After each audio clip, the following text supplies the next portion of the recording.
Where's this one? The main thing that sucks with playing this on a laptop now is Deer only Park having Avenue? one monitor. Oh God, no! We're going all the way there for White I've been Castle? so spoiled with dual monitors. No, I don't want to do that. I'm thinking, I don't know if we want to go all the way that far for burgers. Vegas.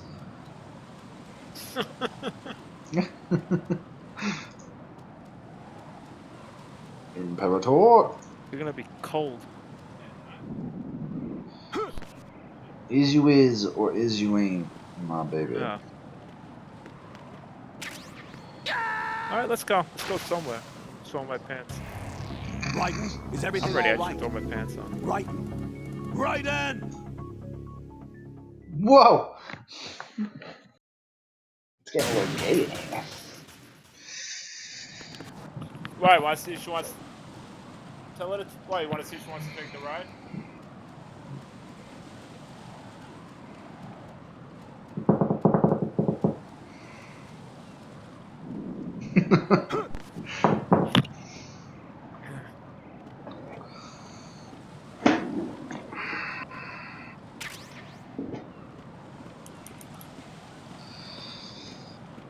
Should I put Game of Thrones on? A little early. Yeah. I'll be right there.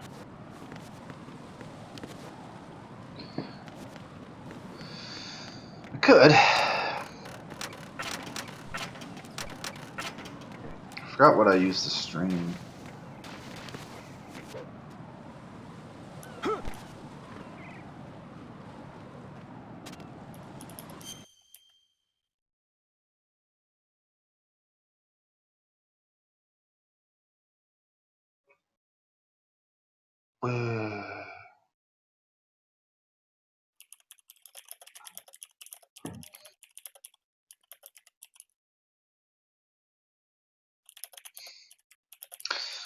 Sounds about right.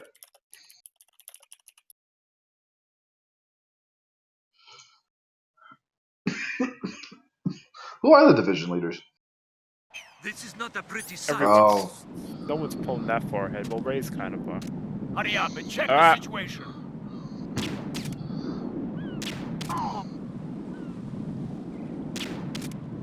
Alright, I'll be back in like half hour. Oh, motherfucker. I'll bring my food, my fries. I'll bring everything. So we can fucking listen to your lips smack. Oh, I'll do it. Yeah, then you can hear my dad just complaining about nonsense. Alright, bring it back.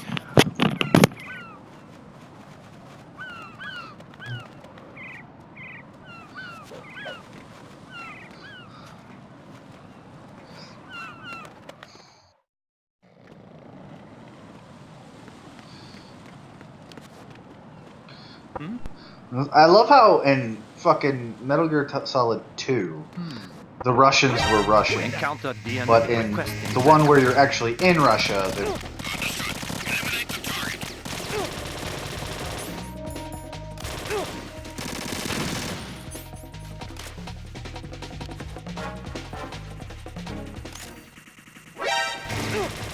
Well, I meant like they didn't have an accent. Like in the like the second one, they all had an act. Like Olga had an act. Like they all sounded Russian. Like Russian soldiers sounded Russian. I'm sure they spoke English, but they had a Russian accent. And then like in 3, they dropped it, which was weird.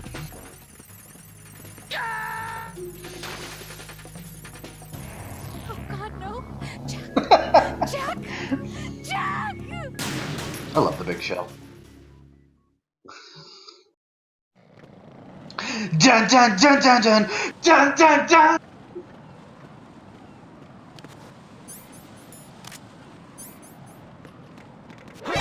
Encountered the enemy requesting backup. Understood. Eliminate the target.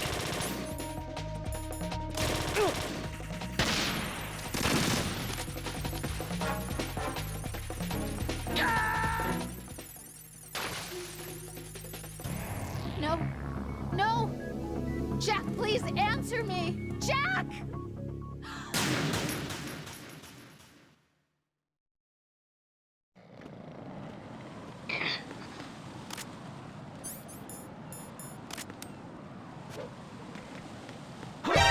Encounter the enemy requesting backup.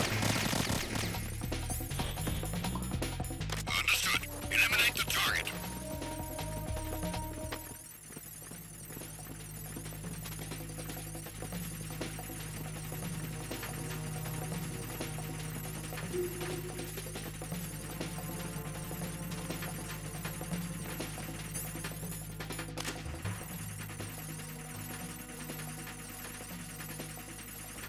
Return to your positions. Tighten security. Understood. All units exercise extreme caution.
Oh my god.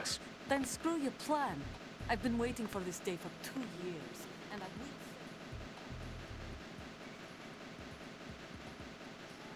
will. I think I still remember where he is. Unless that he switches around. I don't remember if they actually programmed in where he switches around each I don't playthrough. trust him. But I think I remember where he is. He's like in the One of middle. my own. He left my Like if you're looking at the map, like Remember? overhead. Olga, Yeah. talk later. We need to get started on the final Okay. checks for the unit. All right. I'm Yeah.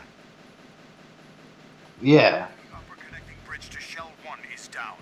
What about the chop? Oh, when you're learning how to do it. Yeah, Take the yeah, oil yeah. fence from Yeah. strut L.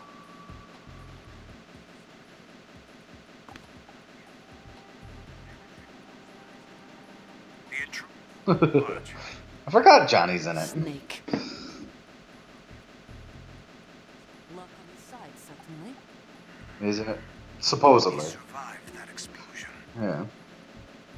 Listen, Olga, the code confirmation is in 1 hour.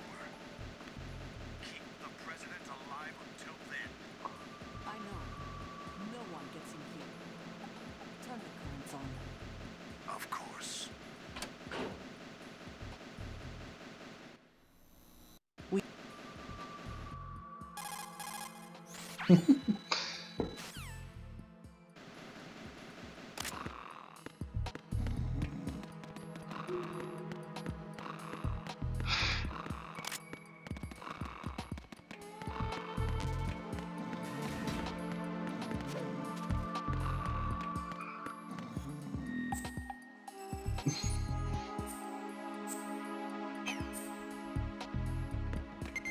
Nerd.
Oh my god, it's the worst. I hate that part when you're swimming through the fucking drowned shell portion. It's literally the worst part of the game. Especially when you have fucking Emma. Yeah.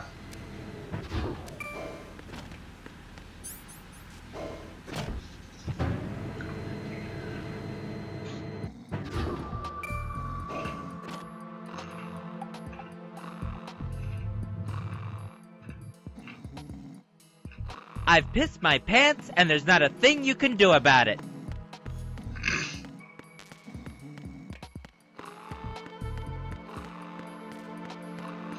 That's the one thing. Metal Gear 2 is a postmodernism thing.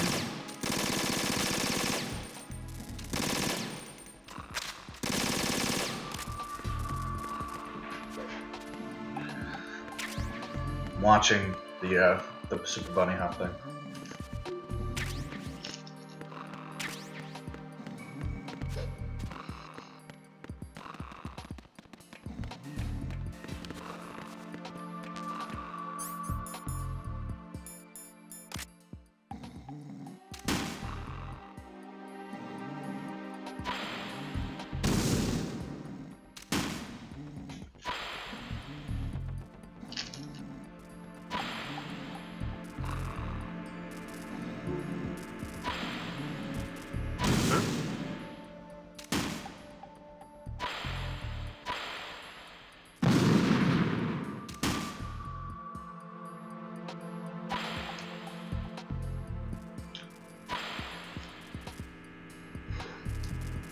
What are you doing?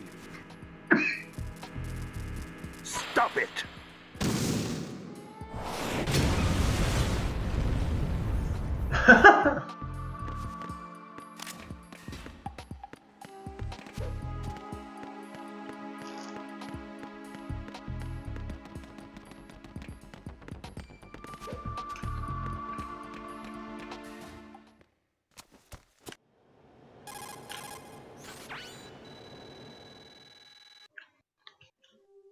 The patron.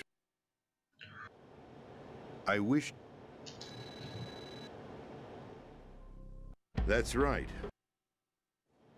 I thought he That's right. It is. This is card 4. It'll.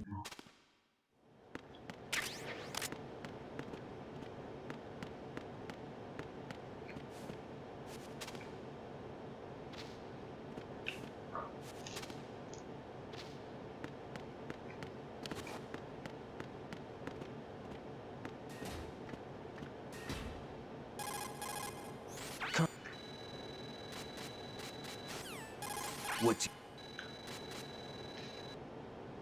I took these photos too. I didn't. How did you man?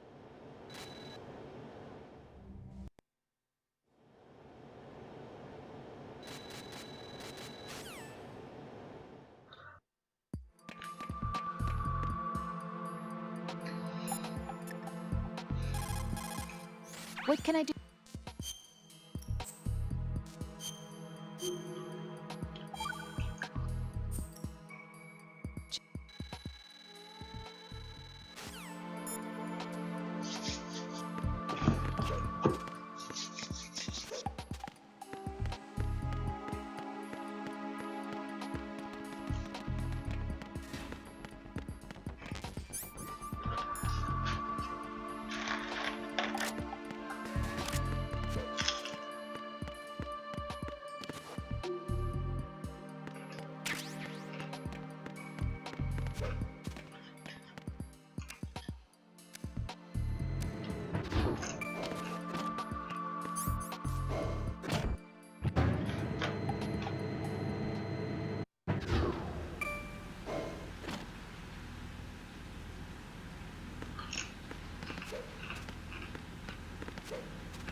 Oh, you weren't paying attention to the map? Yeah.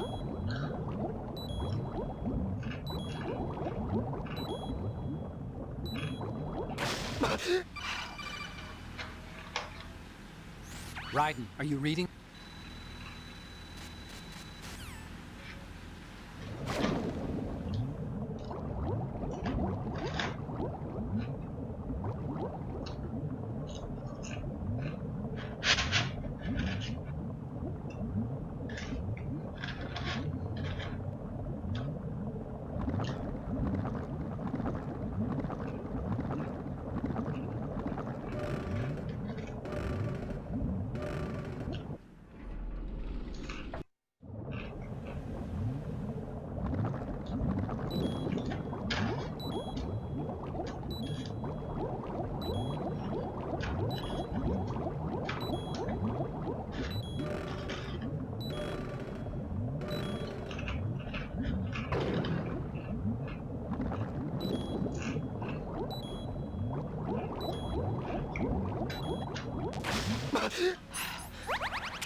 Hey, Jack.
No, this isn't happening. Jack, you have to answer me. Jack!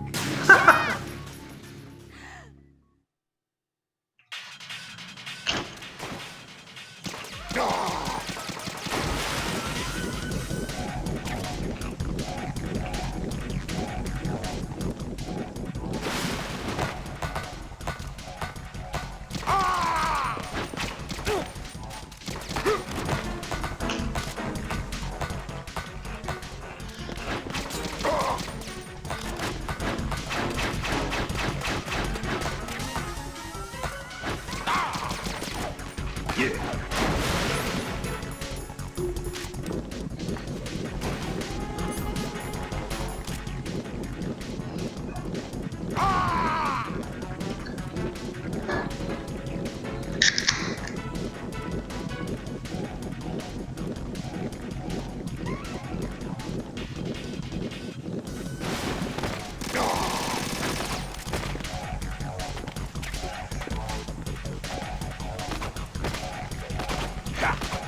Solid Snake Simulation. Yep.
Yeah.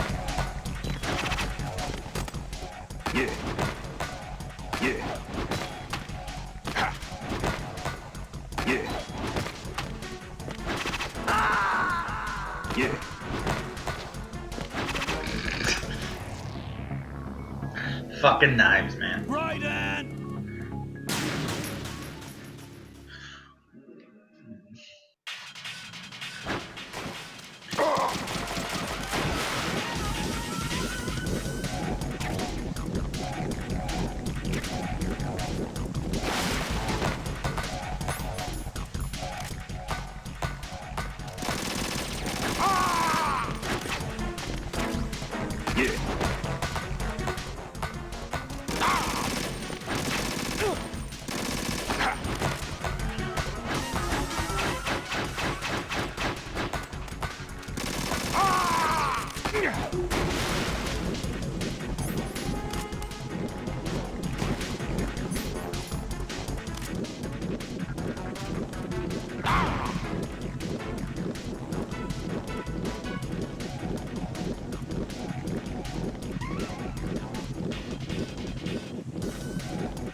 Jack, what's going on? Answer me! Jack? Jack!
Image trading.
Finally get him.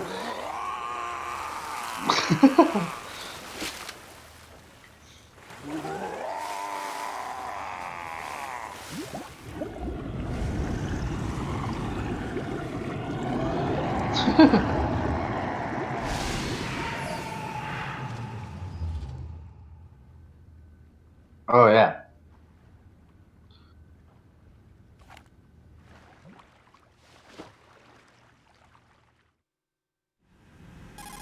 Yeah. Colonel, they've apparently completed the final check procedure for arsenal gear. Find Emma on the double.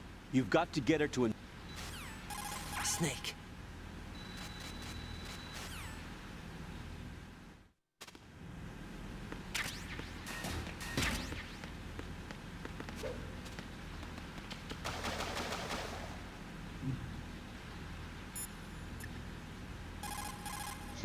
Jack, is that you?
Are you all right?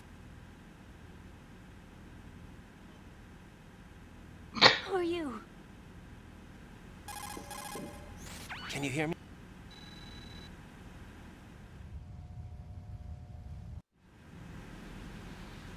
Leave me. I can't. First, put your ear against my...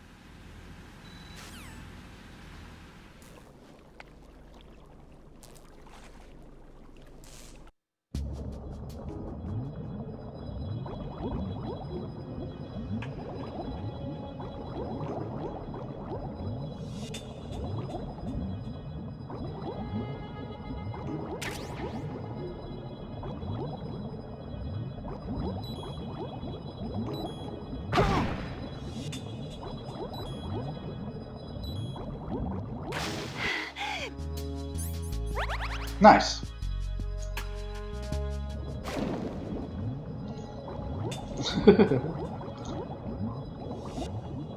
Bitch tried to drown me. Where's your BAR?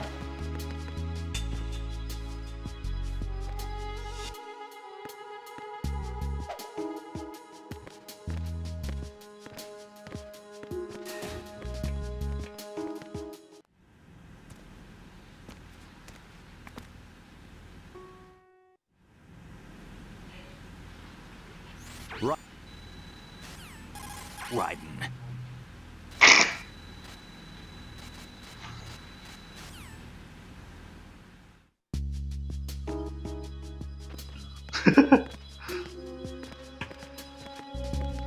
That's all intentional, though. It's the beauty of the game.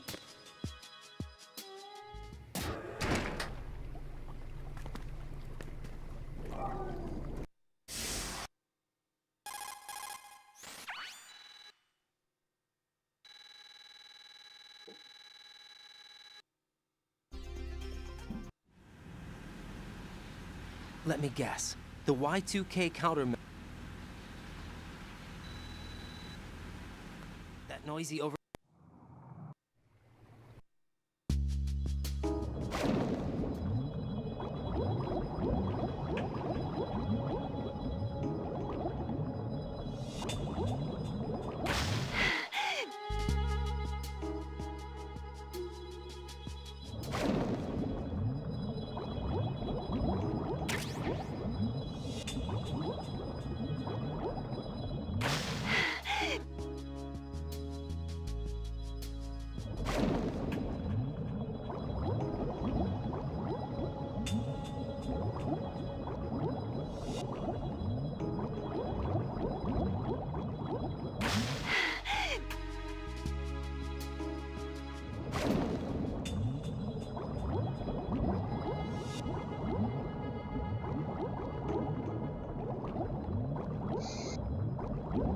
Here's that Super Bunny Hop video.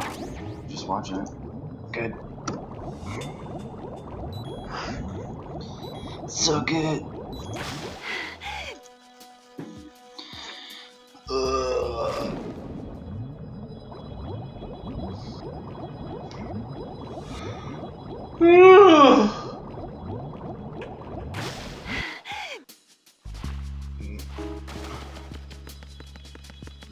There you go.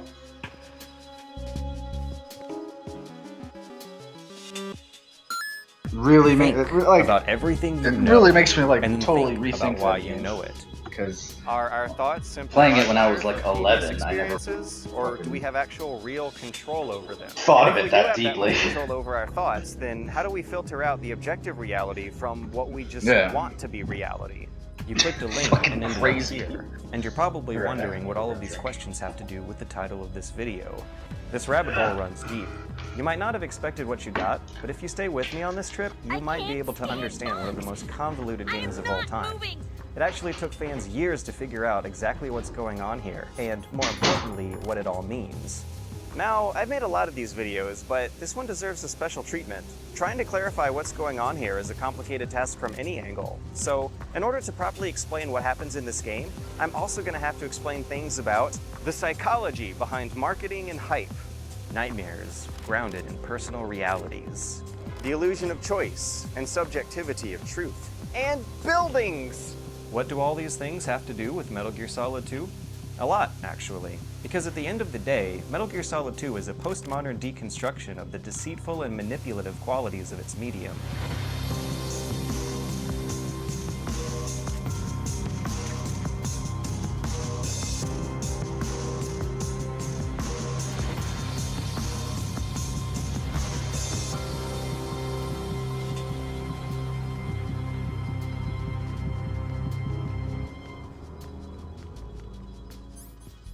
When people refer to Metal Gear Solid 2 as being a postmodern game, it's important to know exactly why that's the word they chose. It's important to understanding the world in which it was created, and what that claim says about that word and what it says about modernism as well.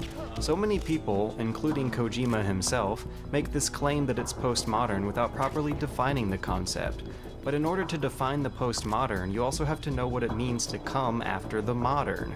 For arts and entertainment, things don't become postmodern just by confusing readers with fourth wall breaks and self-awareness. MGS2 isn't postmodern just because Raiden flips through in-game options on his way through a life-size simulation of the first game, nor is it because he throws away dog tags with your name on them, or because lines of code come crashing through the walls in the end. It evokes the collective underlying social thoughts of the entire postmodern era, and that's what postmodernism essentially is, just a word that references a certain period of time that came after what people called modern. The word postmodernism first got tossed around in the early 70s to reference a new wave of architectural designs that were a response to the unnatural-looking glass blocks of earlier decades. By comparison to the modern, postmodern buildings look like similarly unnatural glass blocks, but with only a few superficial decorations. And that's an important observation.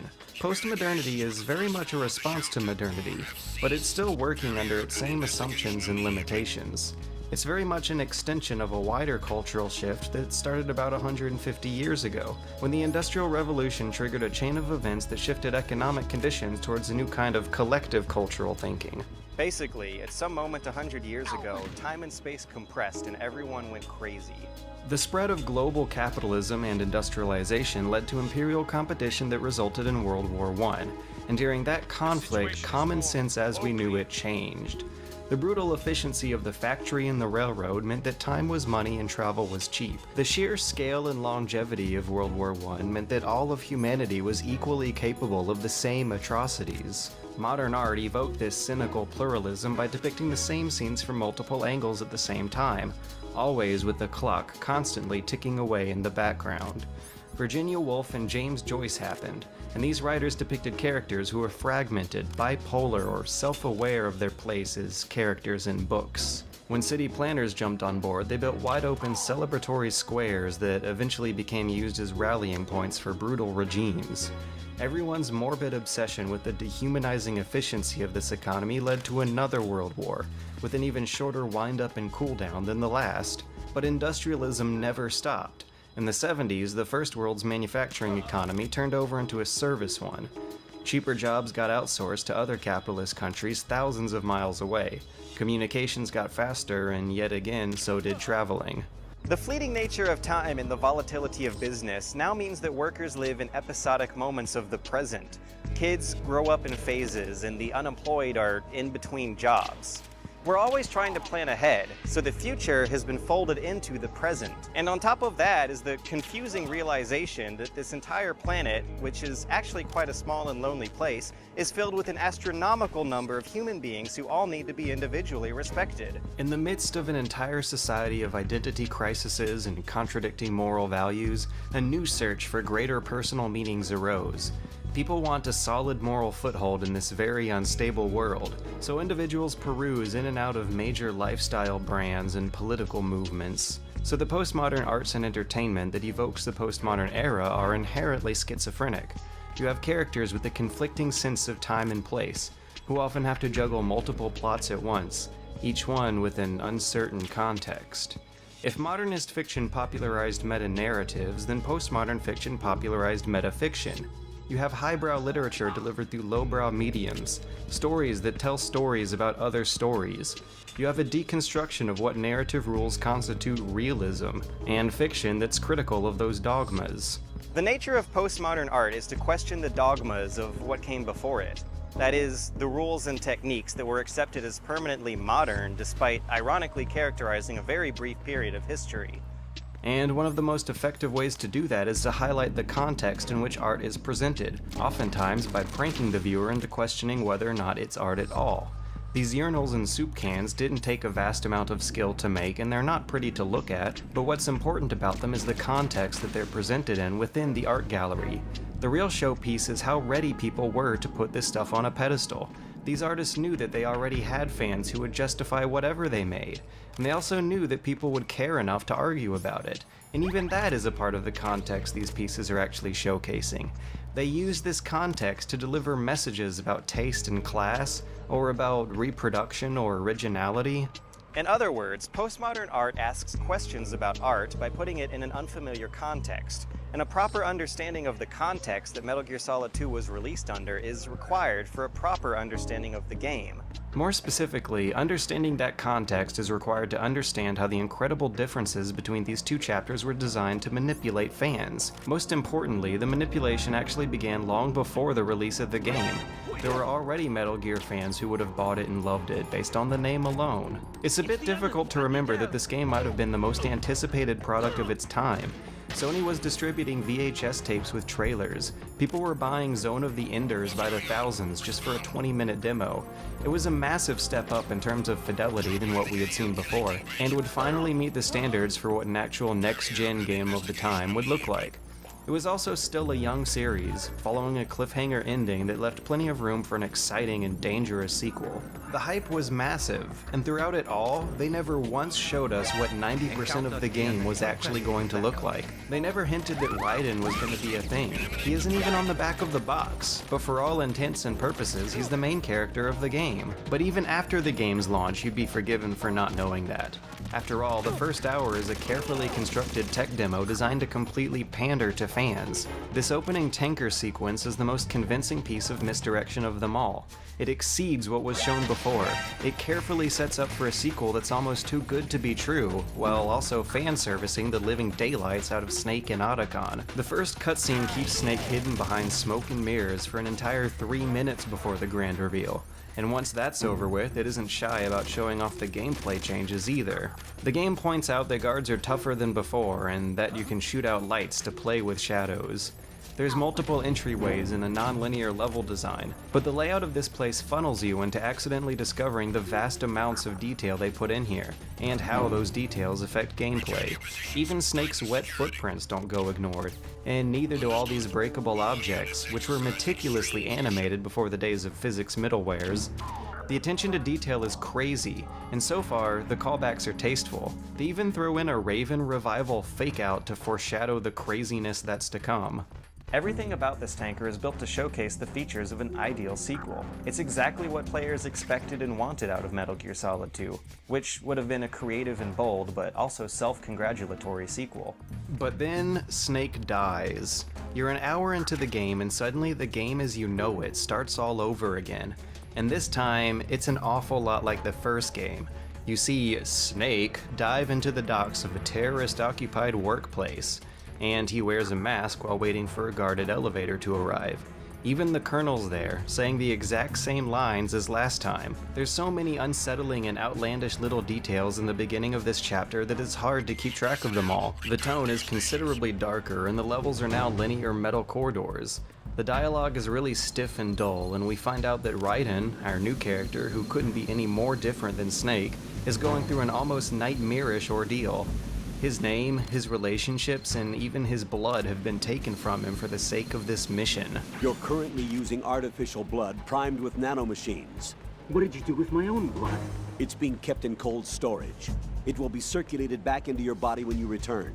And these codec calls are relentless. Seriously, you play the game in 1-minute bursts here. The frequency of these calls got a lot of backlash in reviews of the first game, and they were light in the tanker, so you have to wonder why they so furiously return to re-explain tutorials and exposition that you already know. This issue could not have passed playtesting. It had to have been included deliberately to make a point. If the first few minutes of the tanker chapter are what a great Metal Gear Solid sequel would look like, then the first few minutes of this chapter show just how much worse it could have gone.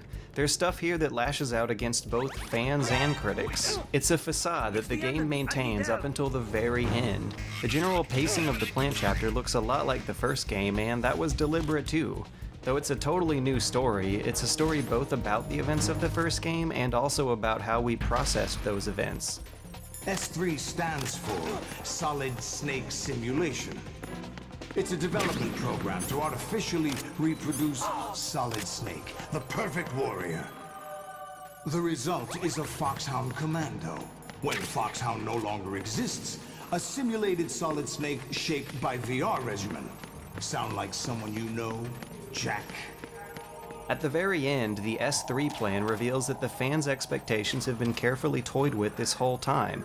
It almost makes a mockery of them, and certainly makes a mockery of Raiden. If the nutshell of the story involves shadowy conspirators who construct a command center that allows them to fabricate grand lies, then it's easily an extended metaphor for the game itself, with Raiden being the analog for the player's real-life role as a Metal Gear fan. He's a delusional video game-addled rookie who was a fan of Solid Snake, and he believed the conspirators' lies up until the very end. And once the curtain's pulled, he's frustrated and confused, and doesn't really know what to think of it all. It was a deliberate bait and switch. Kojima knew that players weren't expecting this. He knew that Raiden was unappealing and would be unpopular.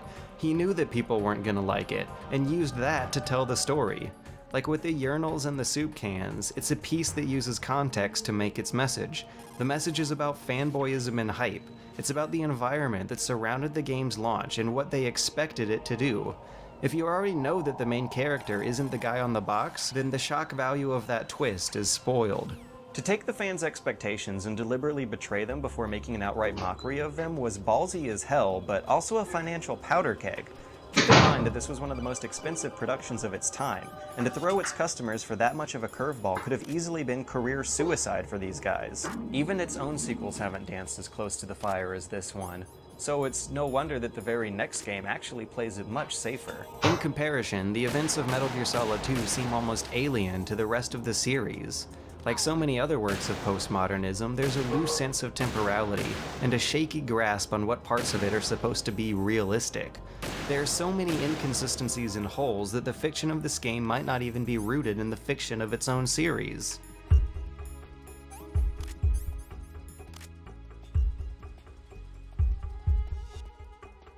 Like all nightmares, the events of this game are grounded in just enough logic and reason to make it scary, to juxtapose it against the comforting realism that we all experience in waking life. Nightmares rarely make sense. They rarely end on a satisfying conclusion or tell a really well-written story. Even during this game's most ridiculous moments, even when Dr. Robotnik is rollerblading around with this Ganguro girl and her flamenco vampire, it's still grounded in realism.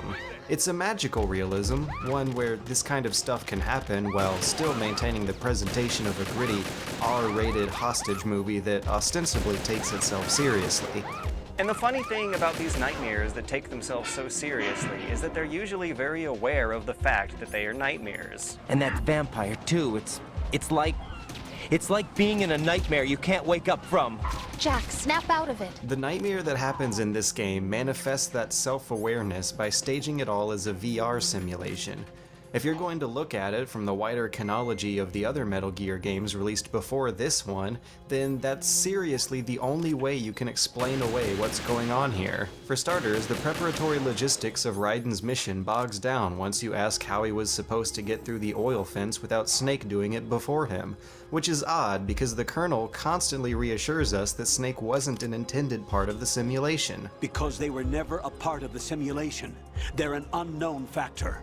You can take your simulation and we're out here, we bleed, we die. Calm down. Raiden tells us that he's trained in infiltration VR missions before, but he only says that if you've completed the tanker level. You are now designated Raiden. Ugh. All right, Raiden. You've already covered infiltration and VR training. I've completed 300 missions in VR. I feel like some kind of legendary mercenary. You are now designated Raiden. This will be your first sneaking mission. The arms will naturally have to be procured on site. Which suggests that we might have actually been playing as Raiden playing a simulation of the tanker level, which is suggested even further by this line here. I've gone through VR training of the tanker mission before.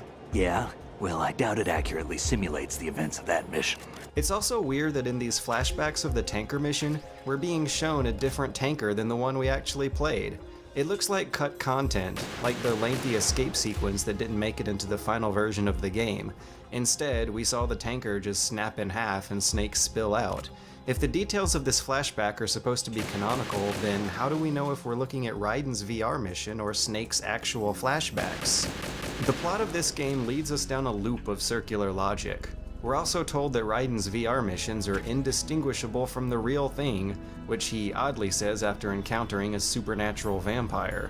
Snake remarks that the vampire is something you'd never see in VR, but if VR is indistinguishable from reality, then what's stopping their whole waking existence from being VR?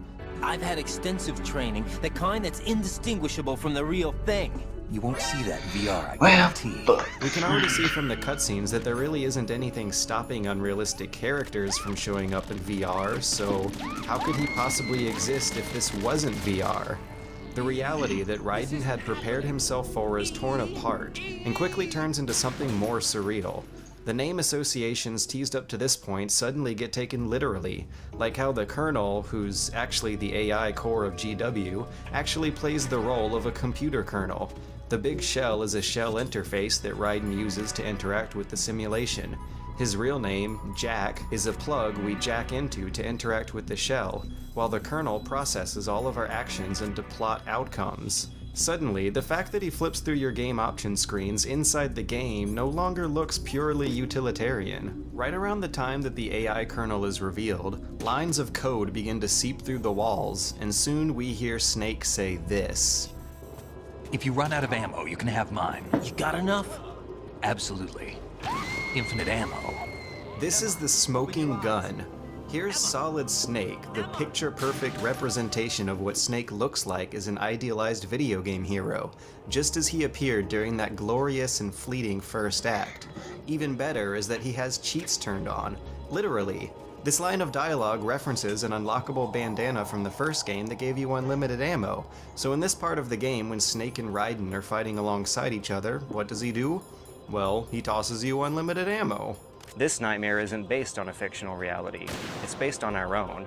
Despite being a series of metagames, no other Metal Gear has come this close to total absurdity. Snake actually turns on cheat modes right in front of you, and the plot just rolls with it.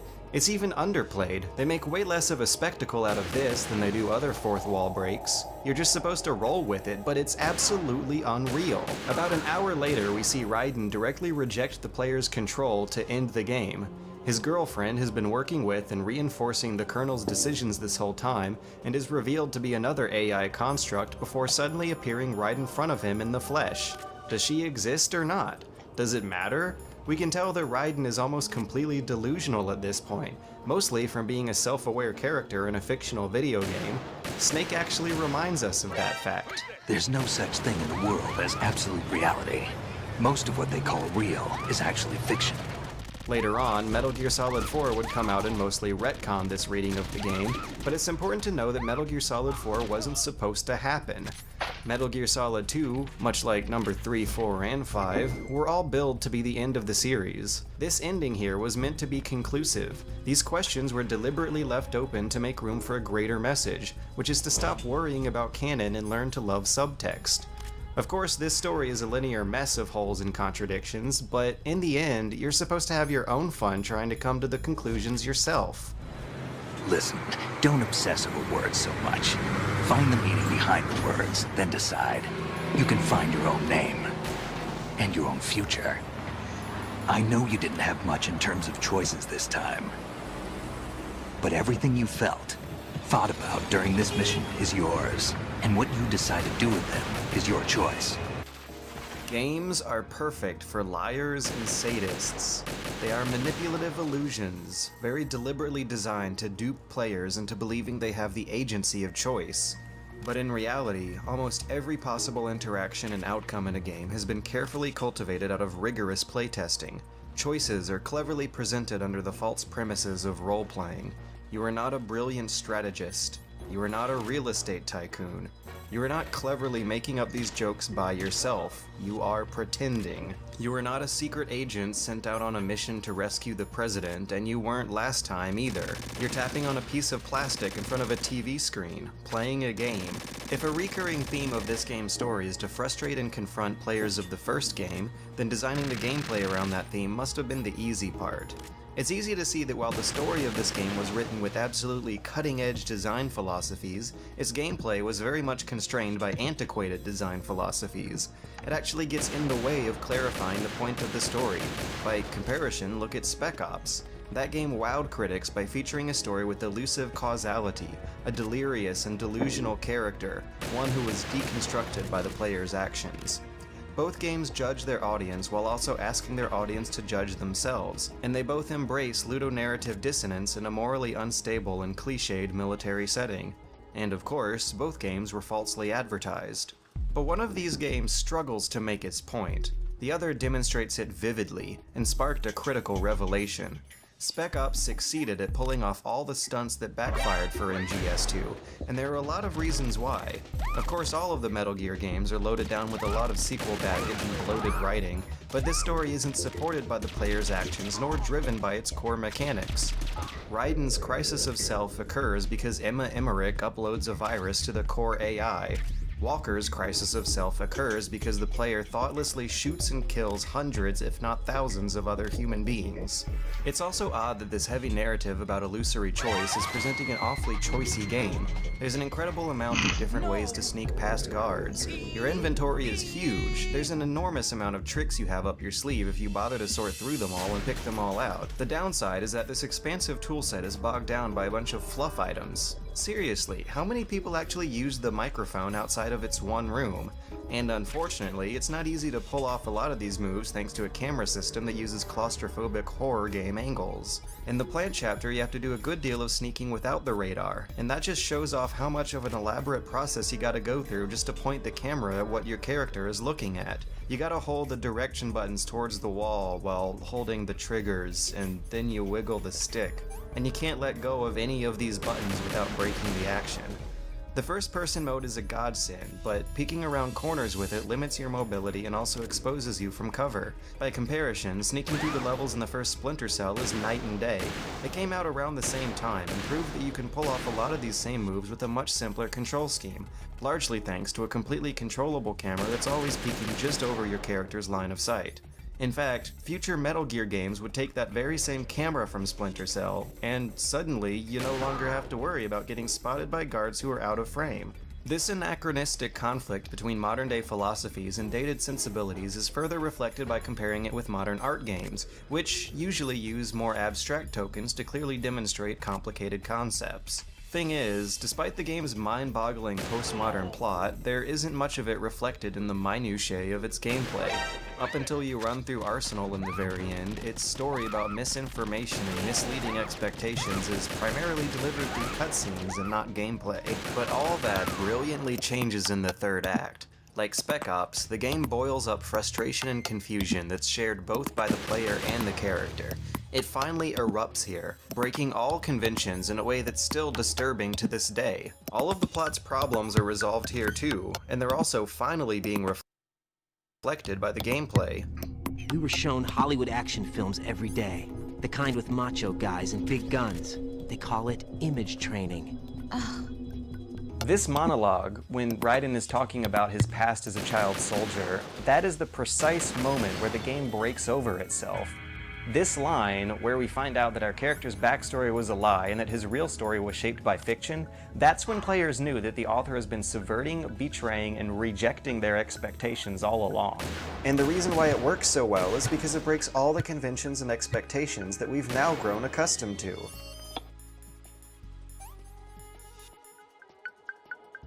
The first thing that breaks is your character. After hearing the lies and confessions of nearly every other character in the game, it comes time for Raiden to do the same.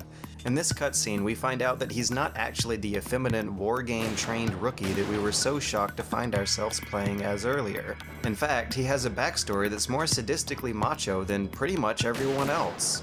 He's not actually an empty jack that we can comfortably inhabit. He has baggage, and he's no longer keen to giving us full control. Stripping him naked here serves a dual purpose. It highlights the brutal rebirth of this character while also giving him a gameplay-affecting reason to reject the player's control. Of course, back in 2002, no one wanted to test to see if you could have a dude's junk hanging out anyway, so for this segment, Raiden can't bear to show himself to our camera, which is especially weird considering the life or death circumstances he's under. So you can't free his arms for the attack moves that you've gotten yourself used to. Your inventory is completely empty and Raiden actually sneezes against your will too.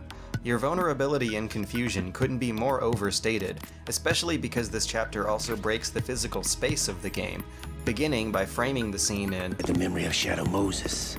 Just like in the last game, your hero is strapped to a torture chair by Ocelot, the Big Bad, and another female henchman. You're literally inside a room from the first game, right down to the blurry textures and low poly furniture. This situation, I find it very nostalgic. You continue on into Arsenal Gear, where geometry is a far cry from the rest of the game, if only because lines of code and computer windows are floating in the air. The translucent floor lights up with every step. There's a bottomless pit surrounding the whole stage, and once you finally make it to the end, you might notice that this room looks awfully familiar. And again, these weird gamey visual effects aren't explained away either. You sneak through another Arsenal Gear in Metal Gear Solid 4, and it looks nothing like this. It looks kinda like a battleship, but in this game it looks more like a glitchy map editor. You're in the belly of the beast, complete with rooms that are named after digestive organs. Space is broken, and so is your character and his relationship with the other characters. The whole game has built up to this moment where Raiden, naked, shivering and sneezing, is completely dwarfed by Solid Snake, who's gloriously over-equipped with the same outfit he was wearing in the tanker. This part of the game shows Raiden's admiration of Snake, and by extension the players as well, through both cutscenes and gameplay. Note that once this cutscene is over, we start the next scene from Snake's point of view. His health meter is longer, his bullets hit for more damage, he's a better shot, and he's also surrounded by an invisible wall that you can't walk away from. And the last thing that's broken is the entire pretense of this being a stealth game at all. For the next 2 rooms, you and Snake kill your way through hundreds of these weird sci-fi ninja guys, and it's a total bloodbath. It's completely antithetical to the entire rest of the game. It's like the game itself forgot that it was supposed to be about stealth, because now it just gives you a sword, an invisible wall, a bunch of bad guys, and infinite ammo. It's insane! You and Snake just blast your way through these guys, and Snake does most of the work. You finally end it off with a sword fight against the former president of the United States, who's also revealed to be the last thing in the way of the Patriots controlling the world. All these twists and turns reveal the metagame nature of the plot in an over-the-top fashion, and it's driven home by a resolution that asks us to discredit the previous entirety of the whole game. Was the bad guy really bad? Were we really the good guy? And whose story should we believe? Who was lying? And is there anything differently we could have done that whole time? These nice and clear. I've reached my sniping position on strut E. I'll provide These are the kinds of questions that the game asks you in the end. They also ask about the state of the world outside of the video game, and they challenge the player's perception. Don't forget my balls! What are you going to do with the experience of having played this game? Do you have like a MGS2 soundboard asks you just these up? things by evoking postmodernism to make a statement about the outrageousness of its This hype. is not a By setting the soundboard. game outside the canon of its own series, and by embracing ludonarrative dissonance before deconstructing it right in front of the player. It uses these narrative techniques to warn about the dangers of memes, to show media consumers of the digital age that misinformation can lead to lies being culturally accepted as truths. And of course, the game uses the term memes in That's an a lot of ironically typing. more academic sense than we use the word today. It harkens back to Richard Dawkins' Can you hear me? theory, Which is like connects the real passage robot of and shit. information onto future generations with that of genes. Raiden, are you receiving? Robot man, We're robot still man. here. Who are you? To begin with, we're not what you'd call Raiden! human. Over the past 200 years, a kind of consciousness formed layer by layer in the crucible of the White House. It's not unlike the way life started in the ocean But you 4 did billion it. years ago. We are formless. We are the very discipline and morality that fucking Americans hero. invoke so often. Hero! How can anyone hope to eliminate us? As long as this ain't nation like exists, that so stuff. will we. Right now, are the Colonel and Rose really Gordon AI Freeman. or some kind of totally abstract Fucking cloud consciousness Phil that really Lamar. did seep out of the White House? It's a tempting mystery, but the minor logistics behind it are never really explained, even in the sequels. And no matter how hard you look, you'll never. Rome. Snake, what's your situation over there? Empire divided.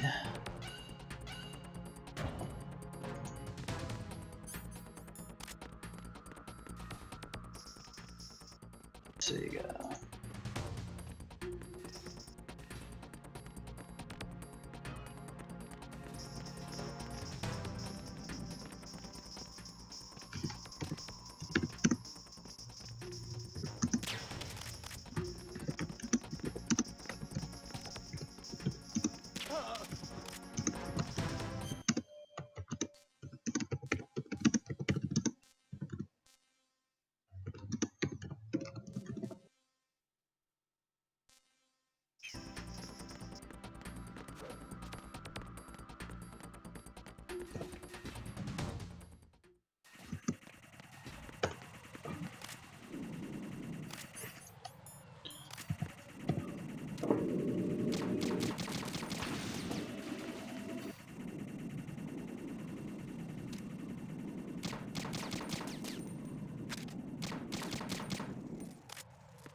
Raiden, is something wrong? Raiden! Raiden! What's that?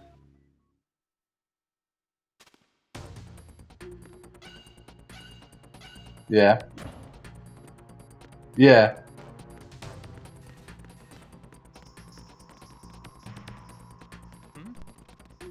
There's somebody there.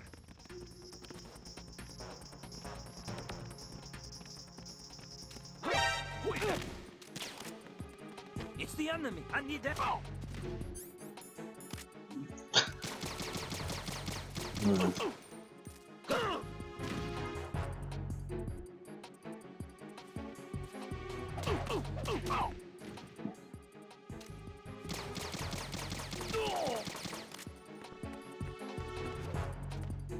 Ass bullets.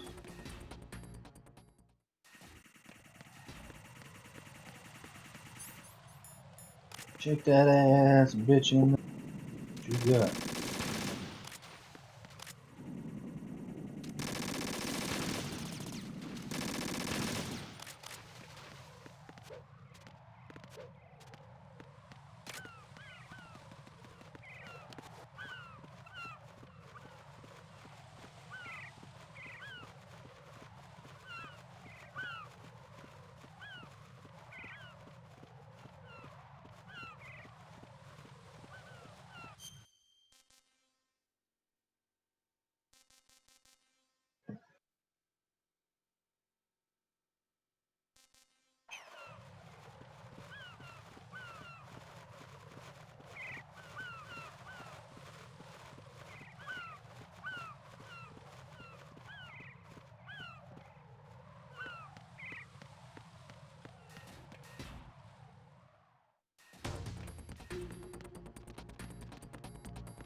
Jack?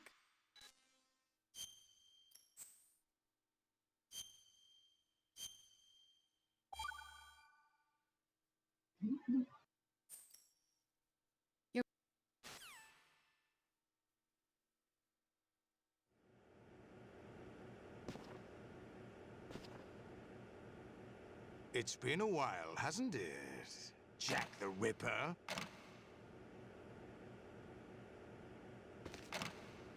You know this fellow? You remember me, don't you?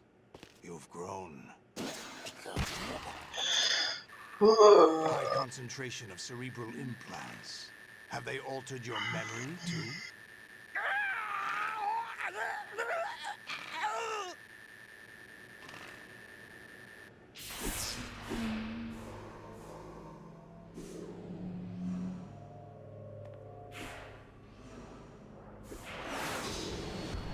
This is my son. I taught him everything.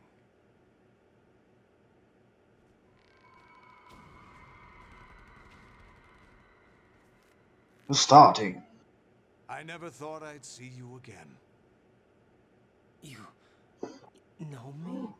Willie Tay. You don't remember. Your name, your skills. Everything you know, you learned from me. Drury. The 80s. A civil war. Frankipez. You were one of the...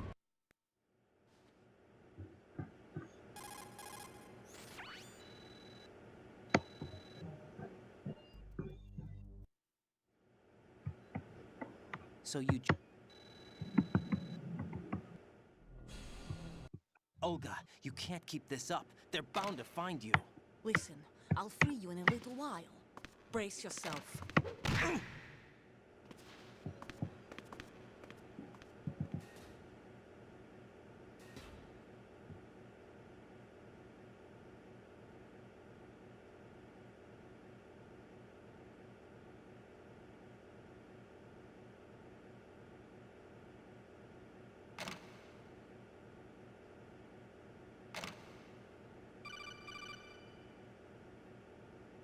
Jack, are you all...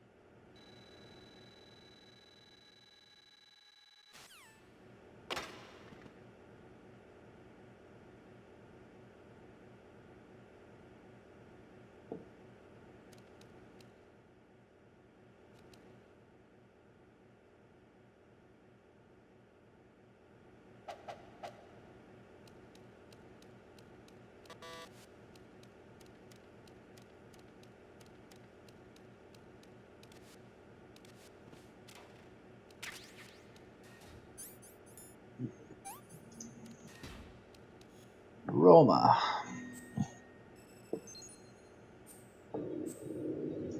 Roma.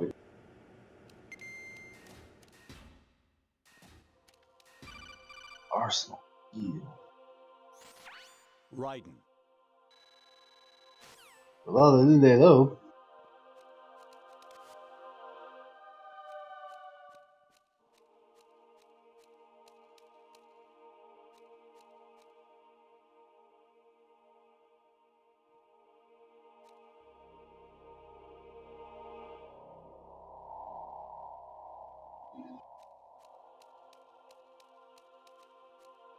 Hmm? Who's there? Hmm.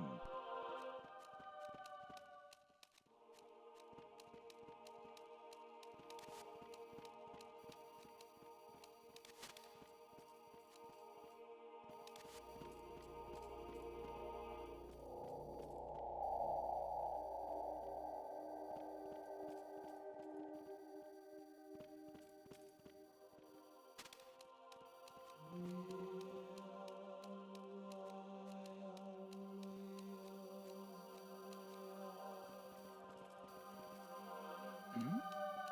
Who's there? Hmm.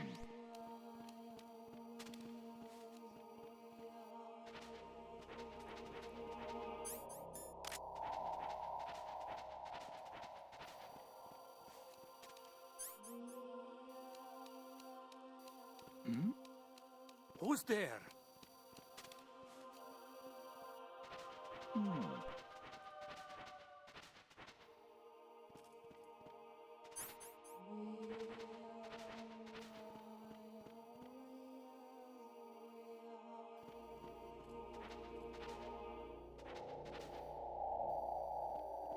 Hmm?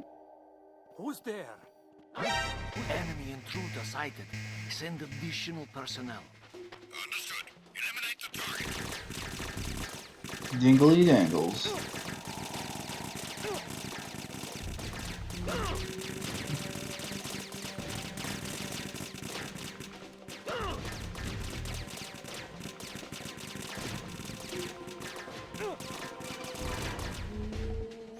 Raiden, turn the game console off right now. What did you say?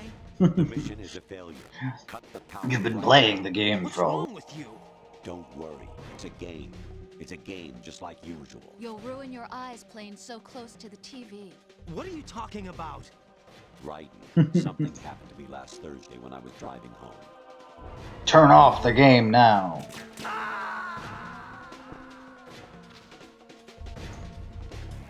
No. No! Jack, please answer me! Jack!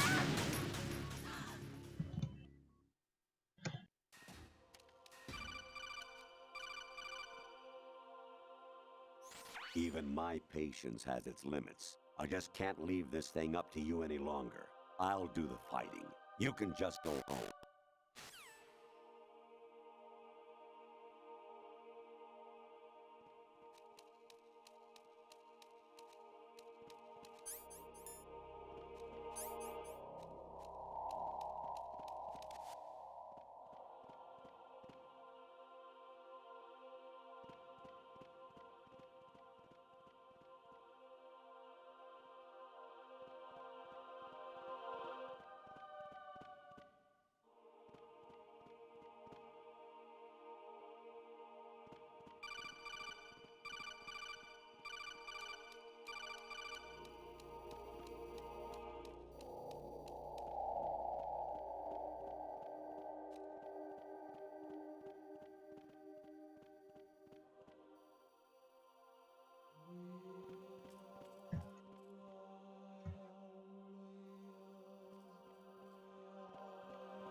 Hmm?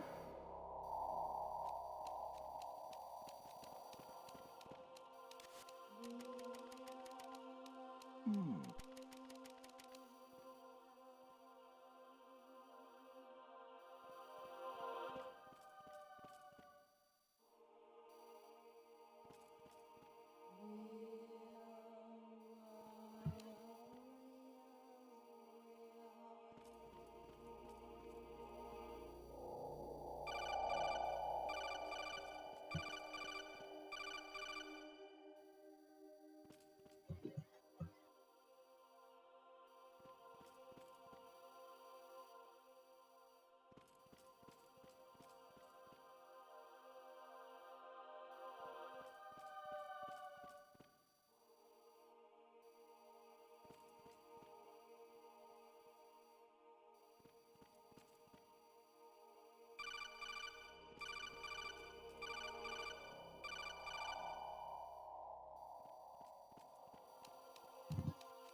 Encounter the enemy requesting backup.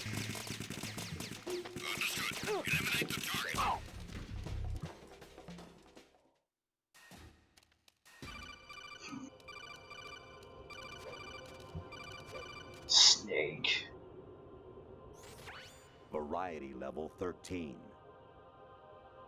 Rescue Meryl, the return of Ginola.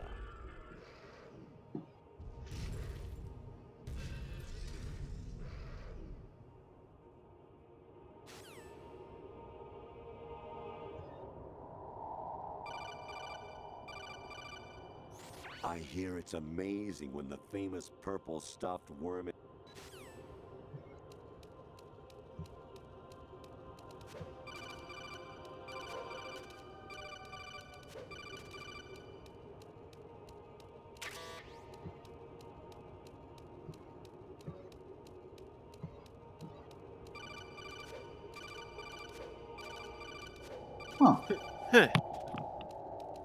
Huh.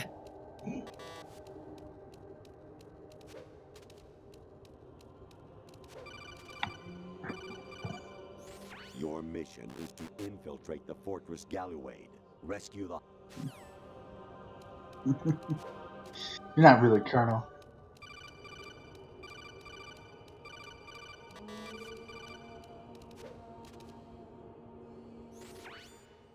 Infiltrate the enemy fortress. Outer Heaven. Destroy the final weapon. Metal Gear. Up here, why? No! We got 2 hours. No.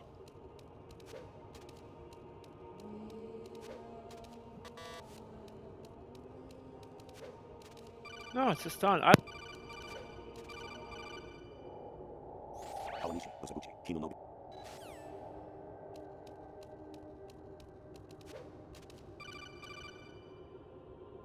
An anemone or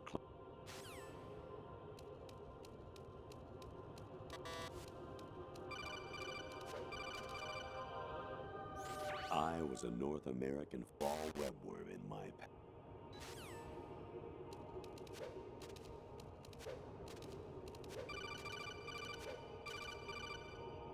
Jack, it's me.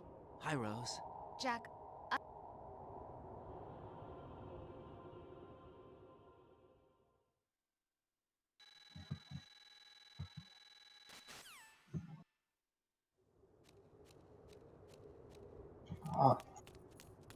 Amazing how you walk around like that.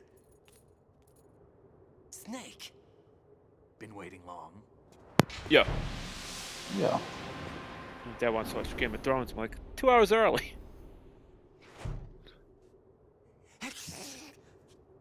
Where's my gear? Right over there.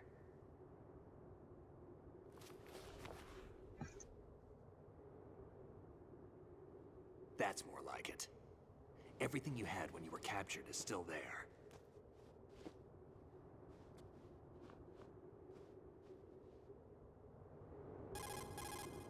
Sorry about earlier. I had to use you as bait to gain access to Arsenal. It worked. Why didn't you tell me about Olga? You never asked. Not happy about that? Get...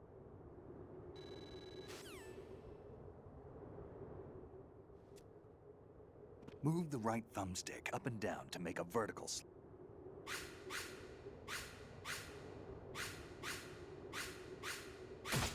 Damn, kid!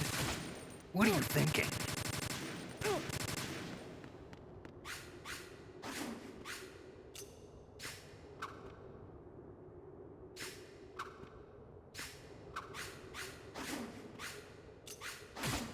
Damn, kid! What?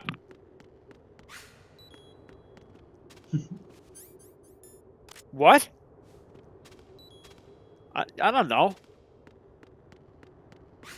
If it's red, then hit it.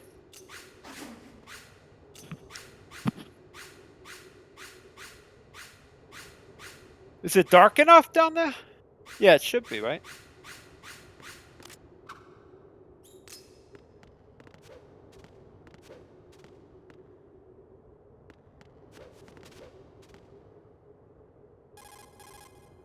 Snake, have you...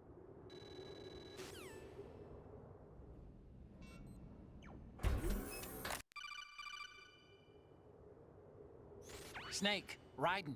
Otacon, you all right? Yeah, so are all the hostages. That's good news. How's everything on your end? All right for now, but there is something.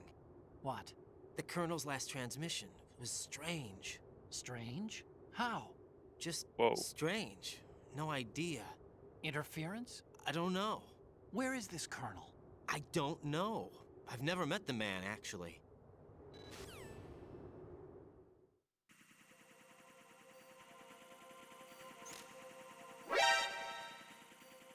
Are you still in 2?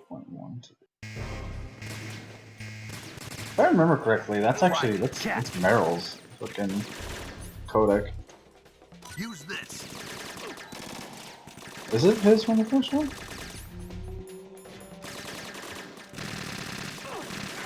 Whose is it? It's oh, it's Otacon's. Okay, yeah.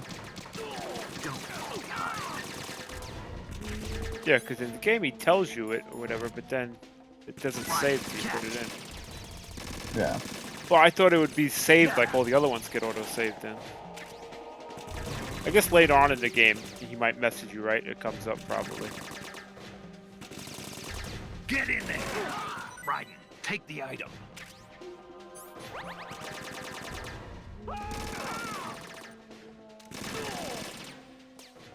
What do you got, Temple of Doom on?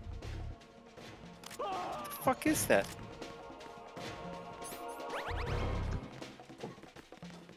What is he watching? That's Temple of Doom, I know it is.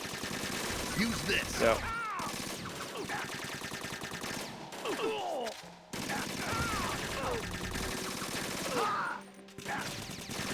Follow me. I love Temple of Doom. It is good. I picked up the Indiana Jones on Blu-ray the other day. Something I always wanted to get on Blu-ray. Like I had the old DVD with the ship. I was like, I want it on Blu-ray. Now.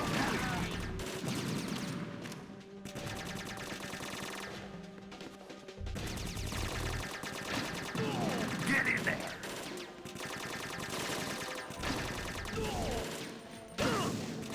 Go on ahead of me.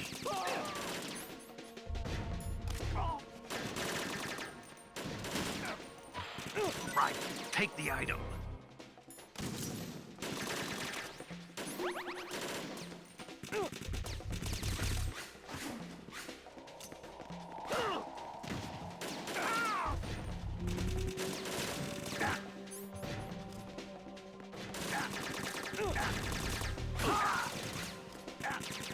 Right, catch.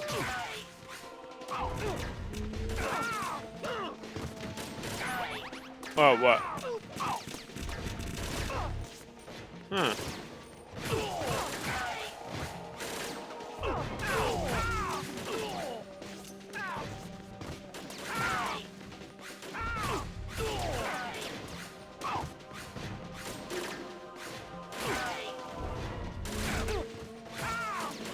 Right, take the item.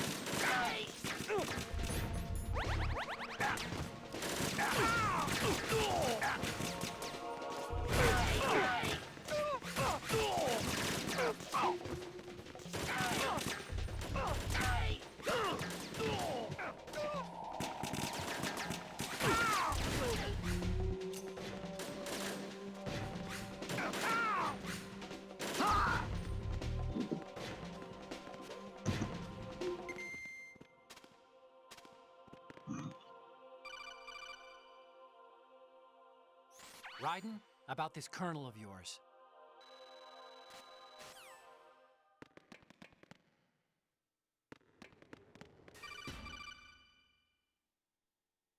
Raiden.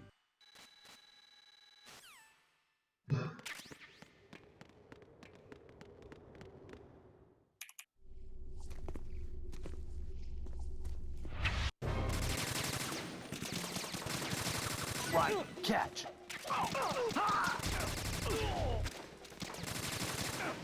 Use this.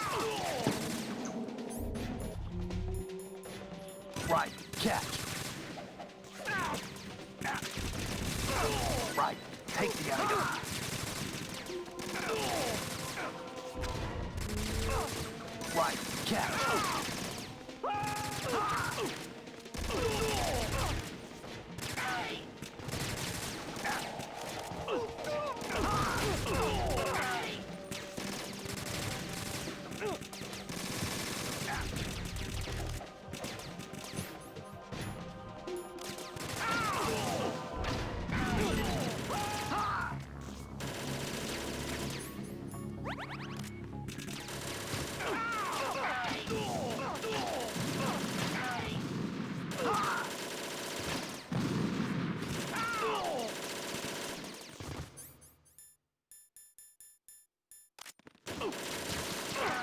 Right, catch.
Right, take the item.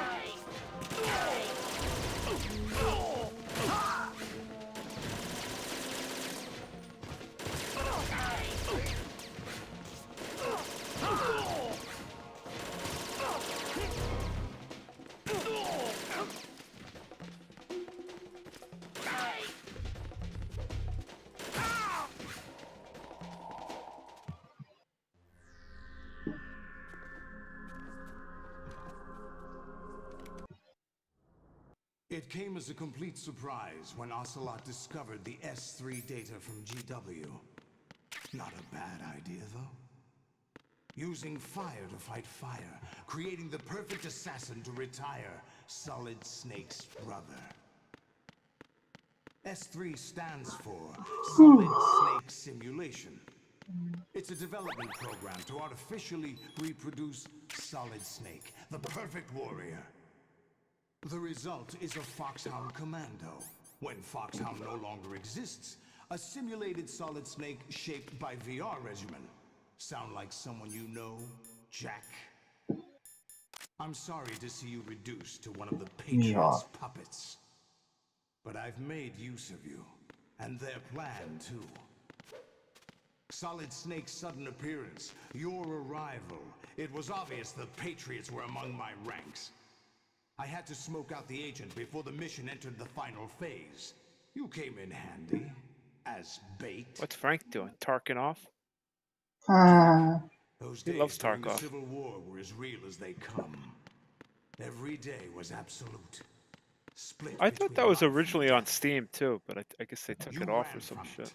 it, and now you've been led back to war by something less than real. Game looks like shit.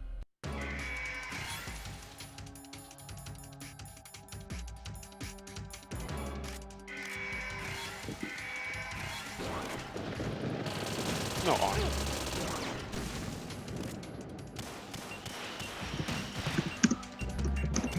I am curious to see that armor mod, just to see what the hell that's about. That DLC.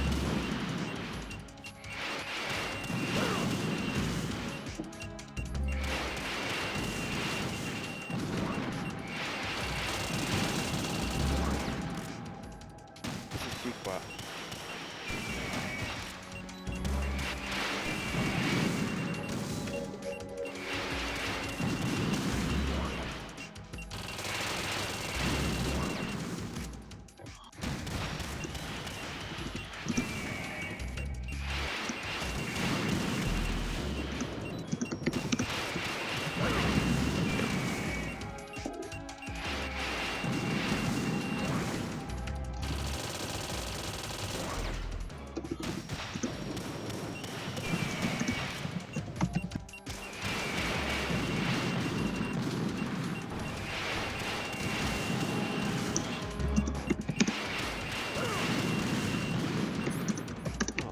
Wow, big game.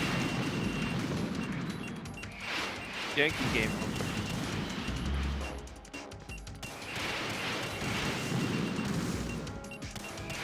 This is Pequot.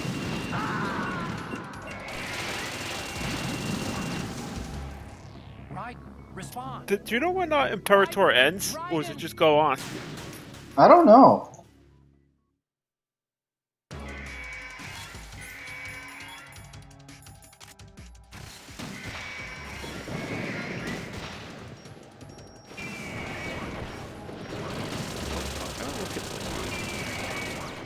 I forget this. Like this game show like stats, like Crusader Kings, like things you accomplish.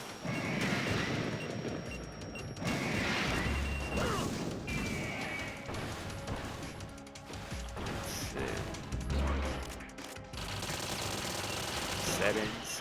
Oh, achievements. Oh, that's fucking achievements. Fuck achievements.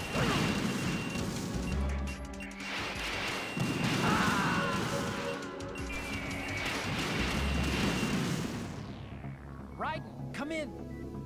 Raiden. Like I'm in 600 fucking whatever.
Raiden, are you all right?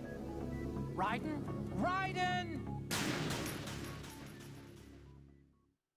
They are. They are.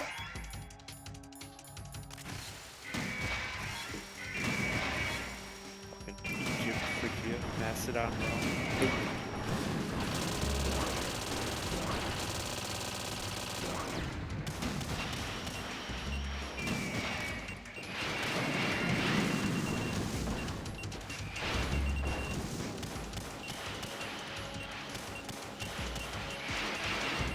Yeah, when I have to put my army maintenance on, you know, default, I make 0.08 or whatever. It's fucking crazy. They're eating up all my resources. I mean, all my money. Is that how do you get more slaves? It is true. I am lacking slaves the most. What do slaves give you? How can I demote people? Yeah, I guess that's the problem, right? Because I'm not expanding and shit. I can't get new slaves, really.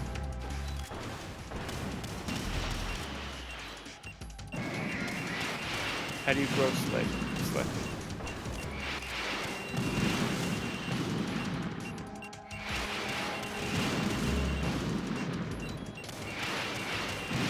And then I can move them to the cities, I guess, if I start getting more, right? Alright, well, these people, I got +7 here. Oh, what gets you pop growth, though?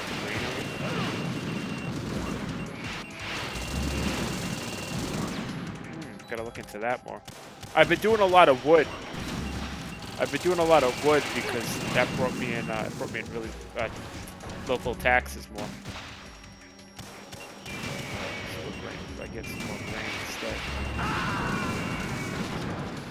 National manpower. Local pop, I guess. Raiden!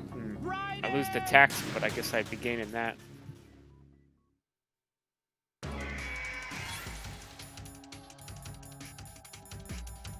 Yeah, I don't need 3 woods coming in first.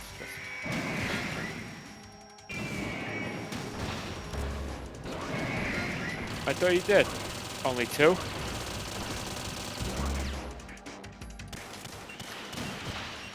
No, like, yeah, like, look, Sparta has an additional wood. They earn 3% to local tax, and when I had 2, that's at 6%. So you get the bonus or whatever. Certain things don't go up, like the trireme discipline. You also get 10% on that. That stays, but the tax goes up. So now I'm only plus 3% because I got rid of that. Yeah. I don't know if the grain stacks though. Like I'm looking right now, it says local population growth 0.10. Let's get rid of one of the wheats. Let's see if it stays at that.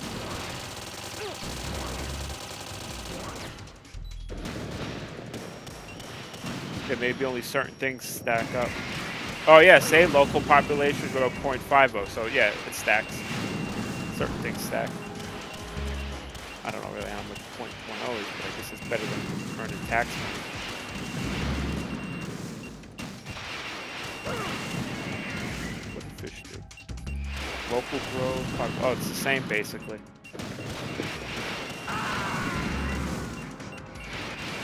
Local freeman.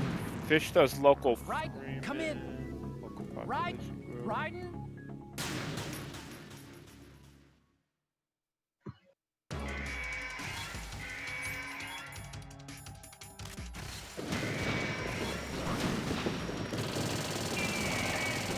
Yeah, I gotta learn a little bit more about the trades, but...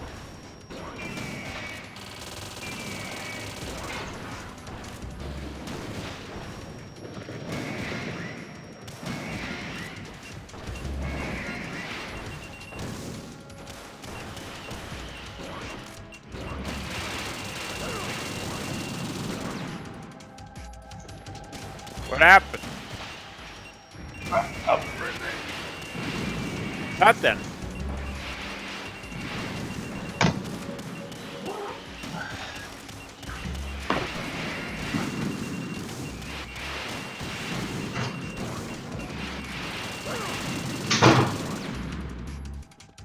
Trying to make this little island a client state. It's just too difficult. I'm just gonna fucking cancel everything I have with them and invade them anyway. Cancel military access. Okay. One little island I couldn't influence.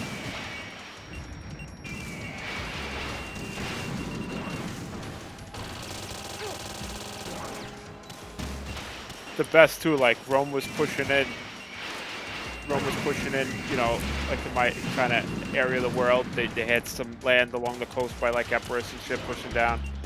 But then they went to this huge war with Epirus. And then I helped Epirus win the war. And then Epirus had like the whole coast. They were looking good. The Macedon just attacked Epirus and took all their shit. Fucking crazy. Raiden, are you alright? Raiden? Raiden! What makes your area to have more buildings you could build? That's population growth or whatever. Like I could do 2 out of 2 buildings in this area.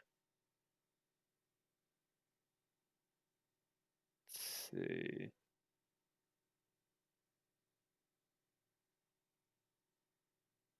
Like I could do 3 out of 3 here, but I don't know if that's because I have higher population.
Oh, okay, so that is right.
Oh shit, Mastodon's fighting Egypt.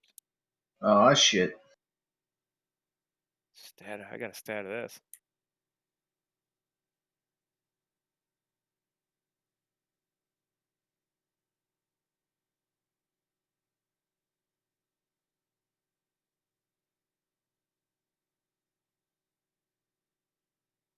We need at least one more positive than negative reasons for acceptance. We currently have negative 102. I still don't know how this always works. Like, what is base? Is that like everything? I still get confused on this.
Holy shit. England's fucking all fucking huge.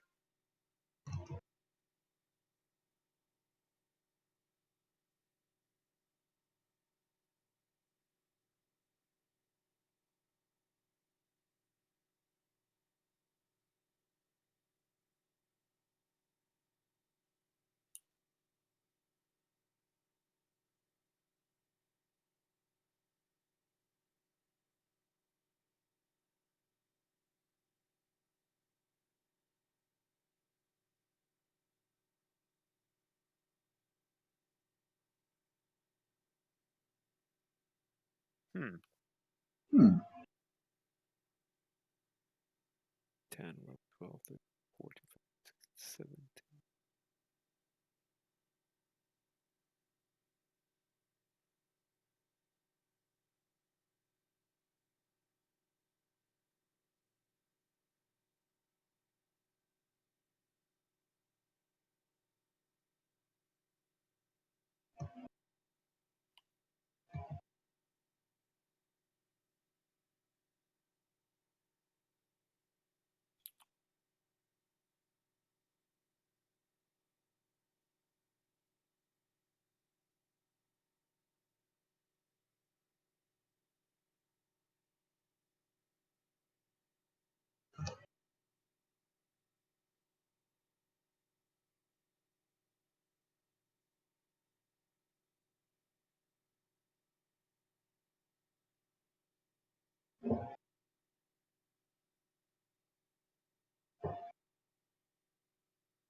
I have one Jewish hero in my empire. I got one of them. He's a Jewish Hebrew.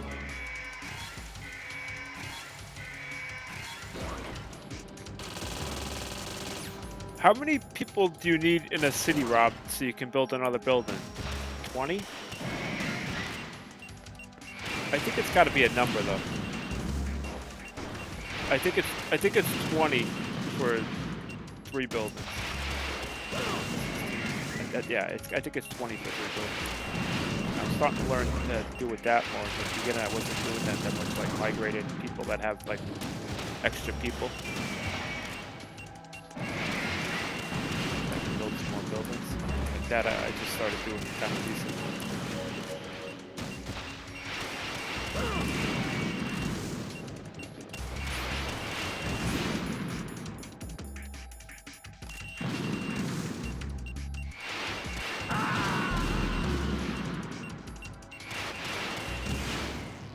Raiden, respond. Raiden, Raiden. It's Raiden. Raiden. My name's Raiden. He does look like a blonde emo fuck. Yeah, but you're supposed to hate him. That's kind of the point.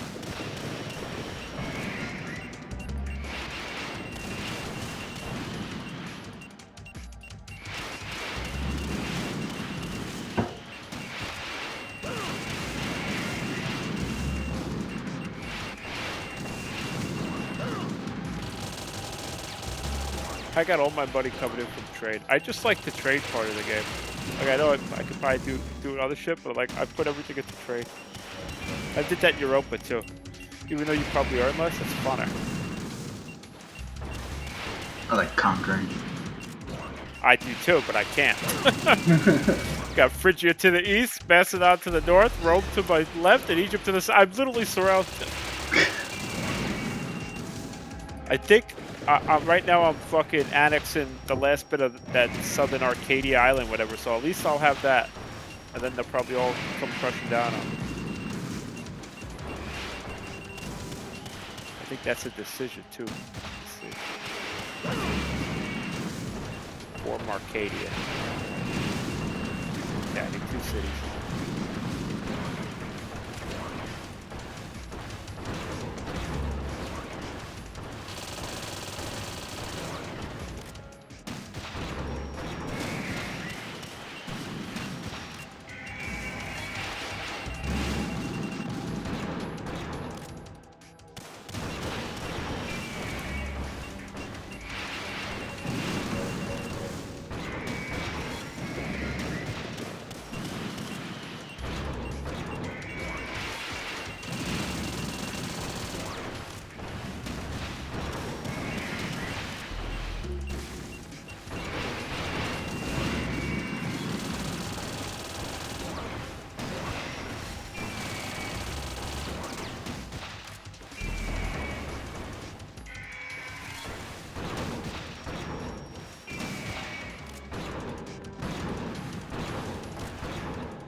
'17, '18, '19.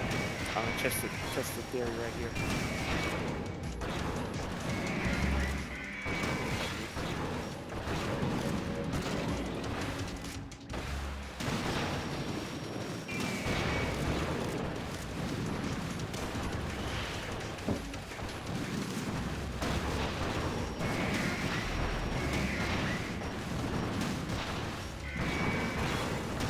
Yep, that's it. Okay, so at least I know that 20 whatever people is 3 buildings. I don't know if it's gonna be 40 now for fucking 4 buildings, or it's just another 10. So I'll find out. Raiden, respond. Raiden, Raiden.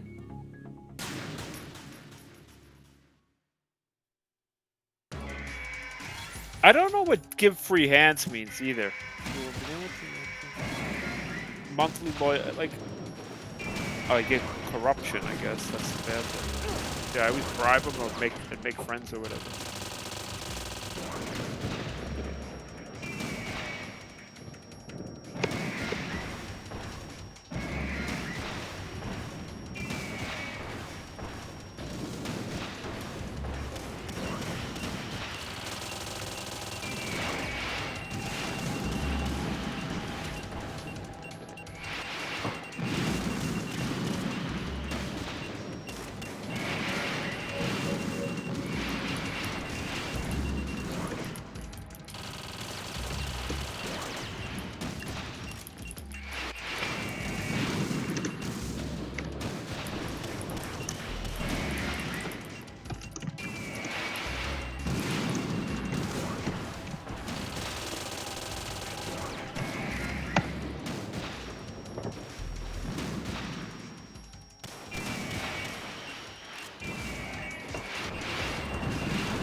Yeah.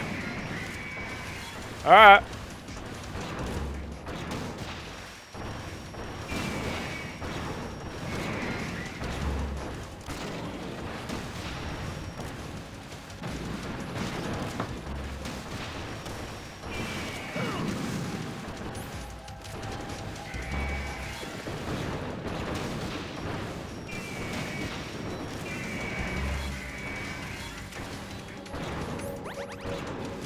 Nope, sorry.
You're gonna have high blood pressure playing that game. Play like me. Play like a maniac. Oh, the game's very rageful. Remember when like that sniper wolf shit was annoying as fuck. Just cause like the controls were whack. It's so hard to aim on a controller too compared to a mouse.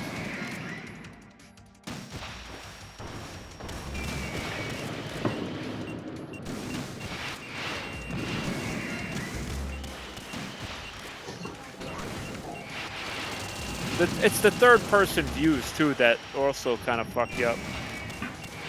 Like I don't know in that situation, but I'm saying like other situations. Like I go to punch a guy, but he's not really there. I think he's there, but it's like the angle, he's not really there. Like what is that, depth perception or whatever? That's what's kind of like messes you up.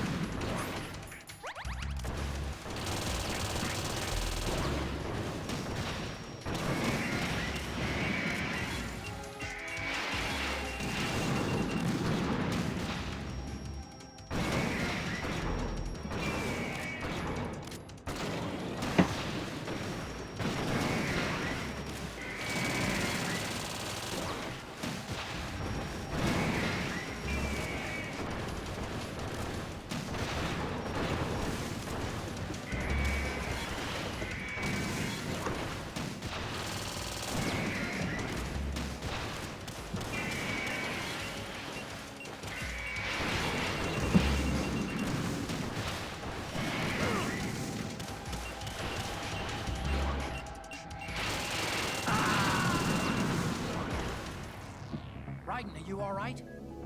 Raiden? Raiden!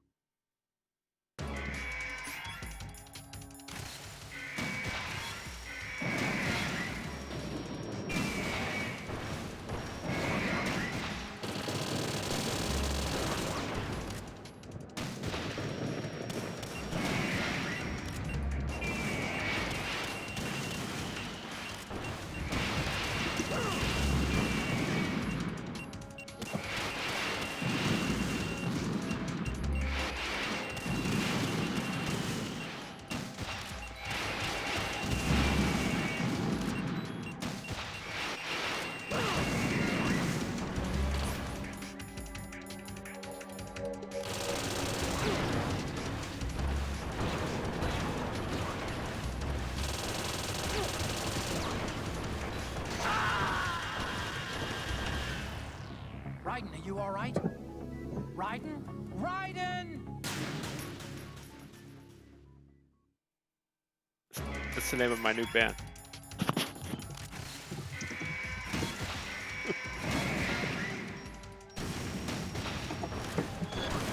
This is the one thing in leadership of the 29 is wrangling everybody.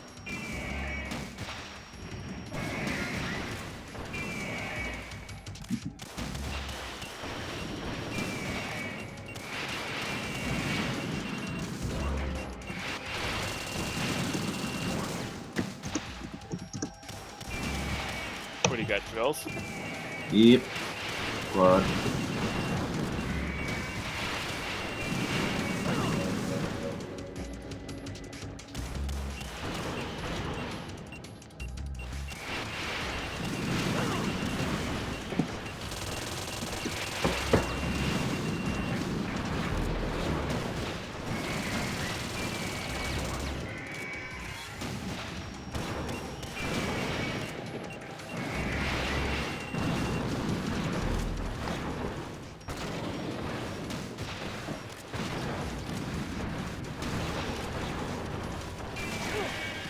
What?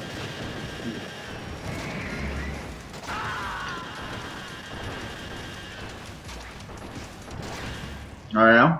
Raiden, come in. Raiden, Raiden.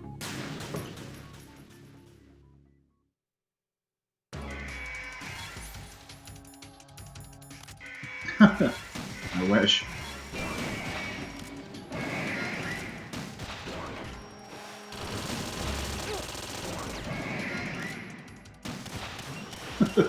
This is what you don't do.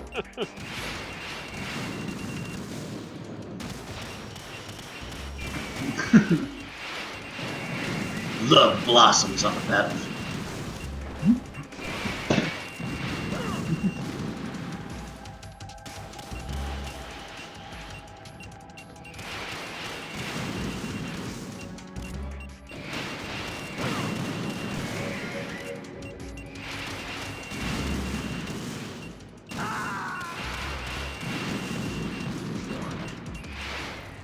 Raiden, what's wrong?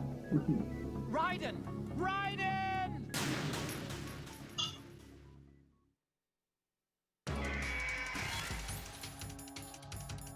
Nice.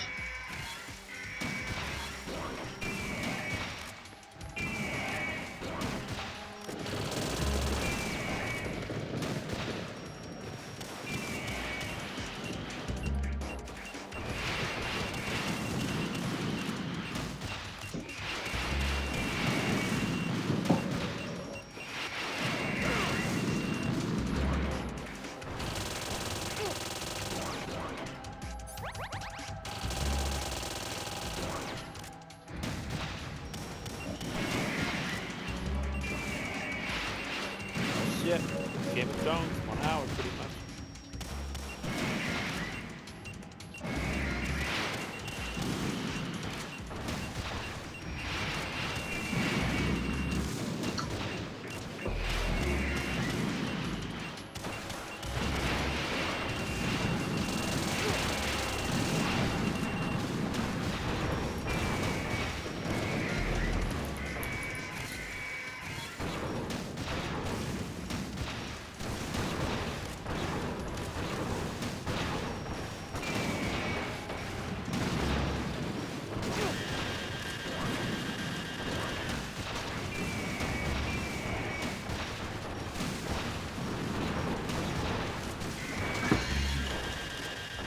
Spiders are awesome.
What?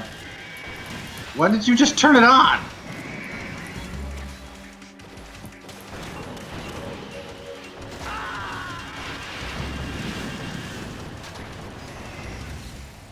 Raiden, respond.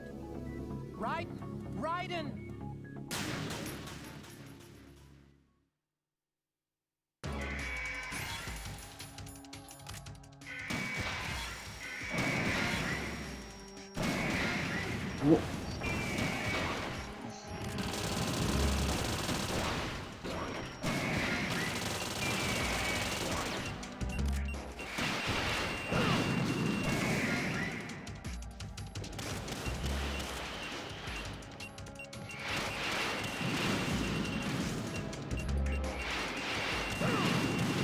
Game of Thrones.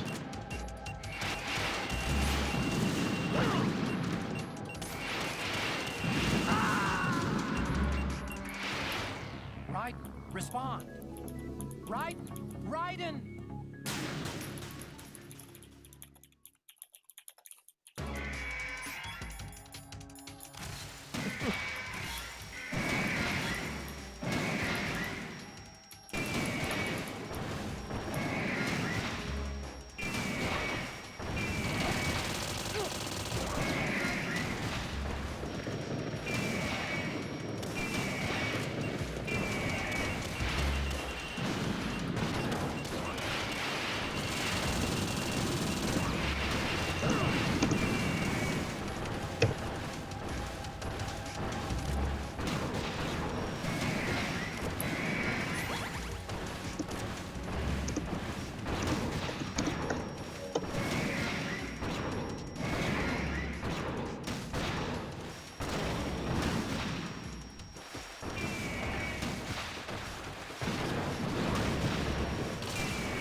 Where the fuck is everybody?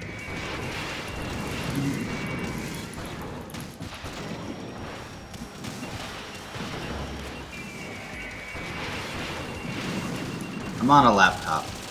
So. On the boat. How's it running on the laptop? It's actually running great. Which is awkward, right? Through the keyboard or whatever. I need to get a USB because I don't have one because they're garbage.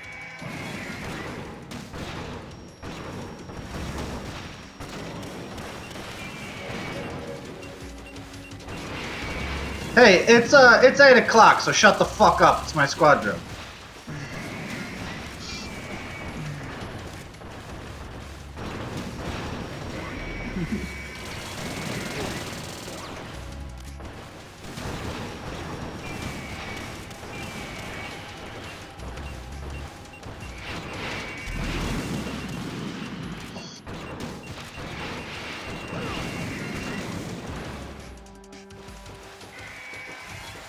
And it should be may I.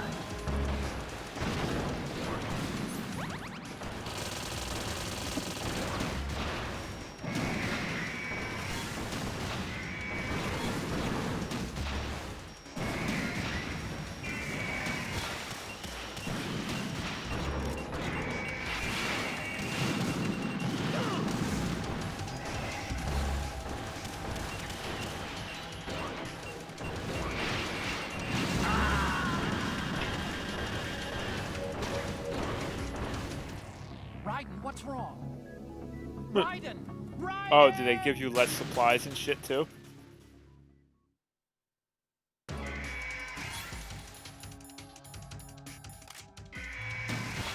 I bet the Let's Plays are crazy, right? Like, just like the bullshit these guys do.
What's wrong?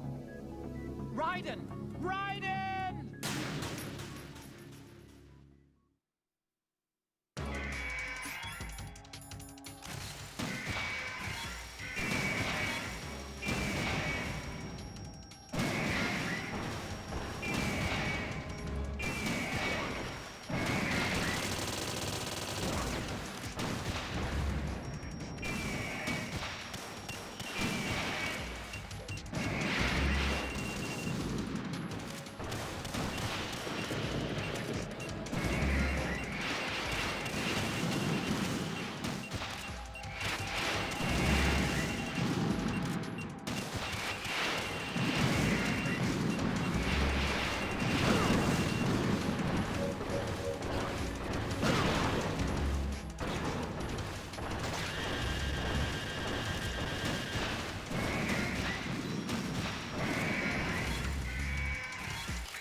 It should last about an hour. So.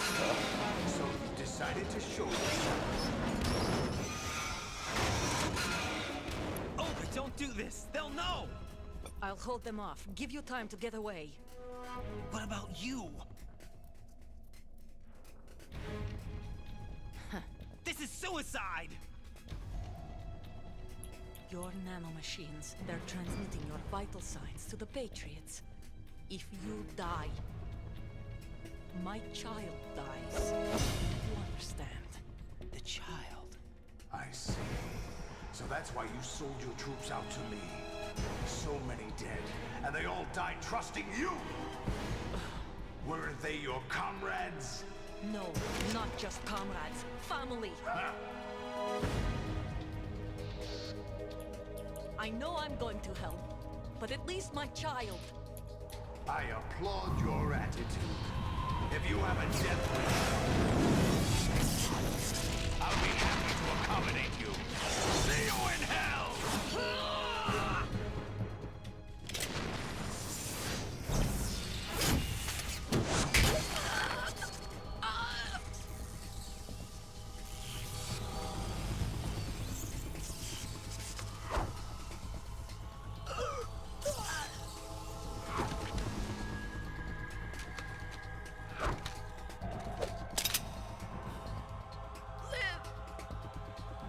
You have to.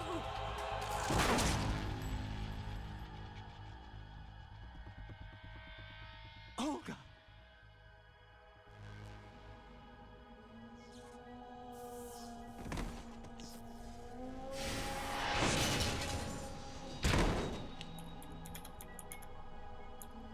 Never find a foolproof answer. But it doesn't matter what they are. Instead, what matters is what they represent, which is collective social control through me. Let's pick up where we left off.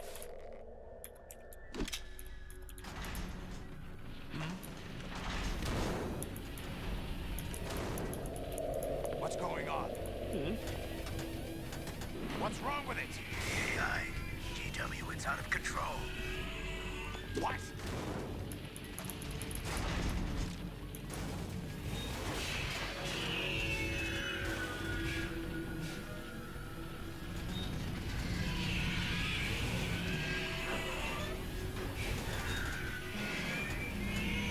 Metal Gear.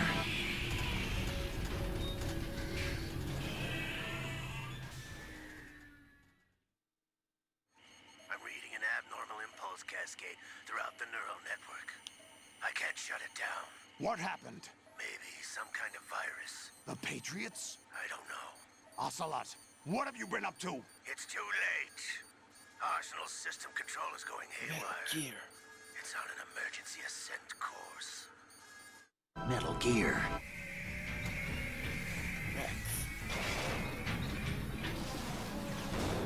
Stupid machines!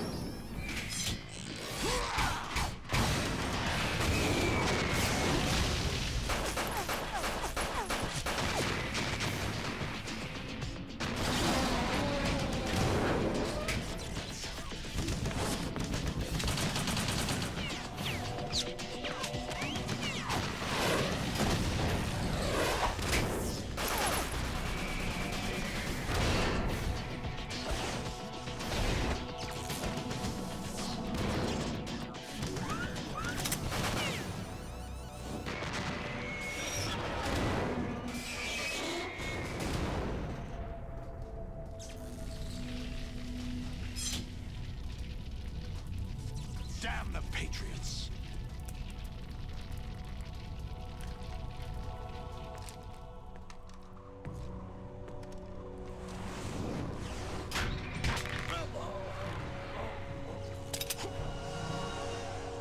You still have some use. I've captured Snake.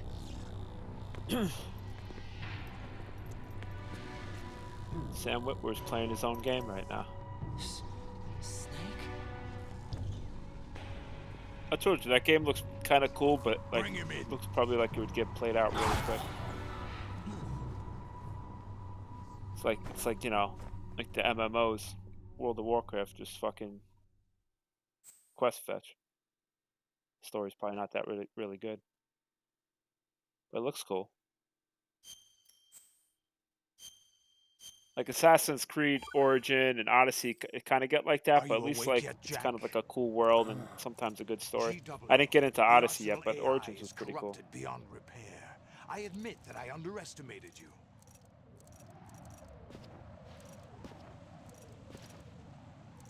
Looks like a beautiful game though. I'll squeeze the answers out of you instead, my son. Oh, too bad. It looks like Metal Gear Solid 5, but better.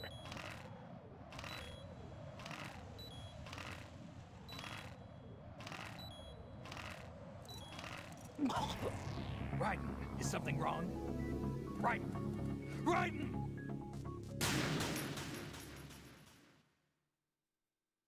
Are you awake yet, Jack? GW, the Arsenal AI is corrupted beyond repair. I admit that I underestimated you.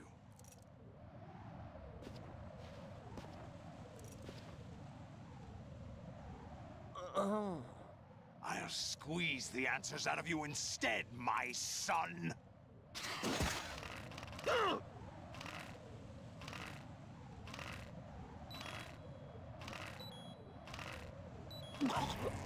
Raiden, is something wrong? Raiden! Raiden! Oh Are shit. you awake yet, Jack? Fucking. GW, the Arsenal AI is can't be corrupted beyond repair. I admit that I underestimated you.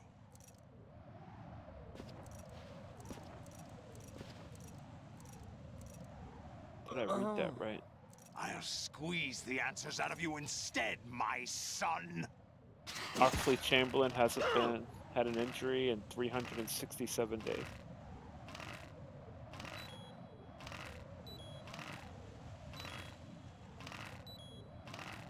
Oh no, after 360 days Raiden, absent is something from wrong? injury. Okay.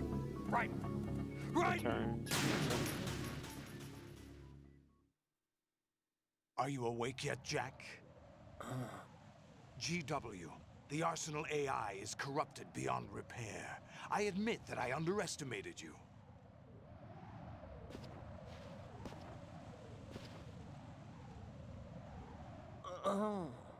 I'll squeeze the answers out of you instead, my son.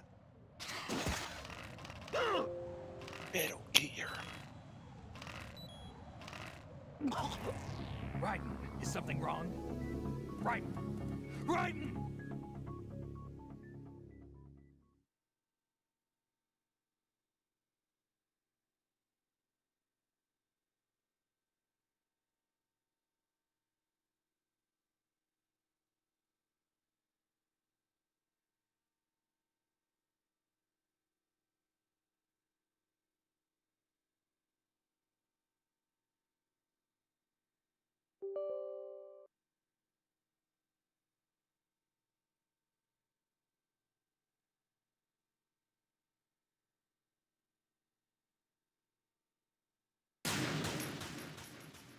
Are you awake yet, Jack?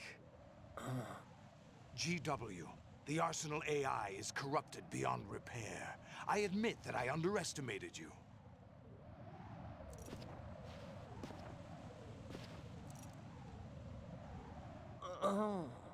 I'll squeeze the answers out of you instead, my son.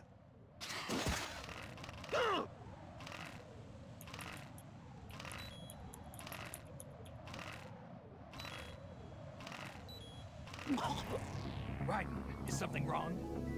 Raiden! Raiden! Are you awake yet, Jack? GW, the Arsenal AI is corrupted beyond repair. I admit that I underestimated you.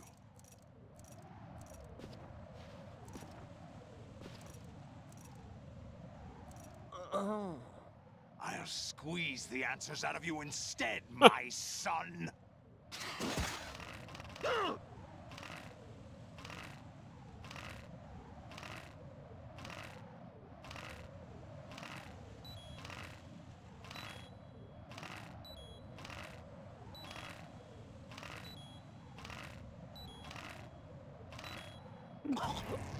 Raiden, is something wrong? Raiden! Raiden!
Are you awake yet, Jack?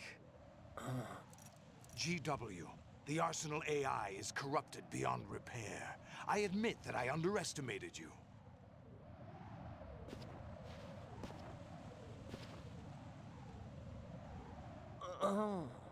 I'll squeeze the answers out of you instead, my son!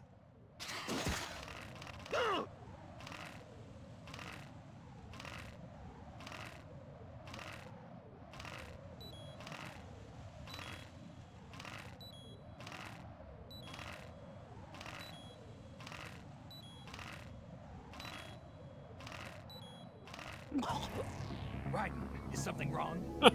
Raiden! Raiden!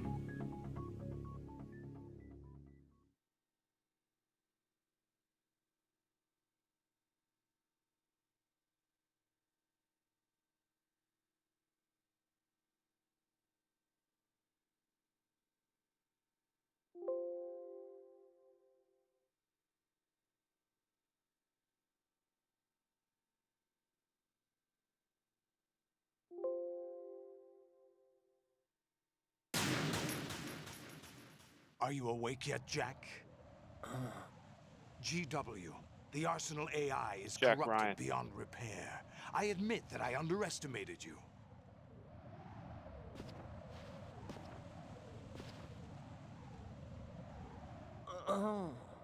I'll squeeze the answers out of you instead, my son!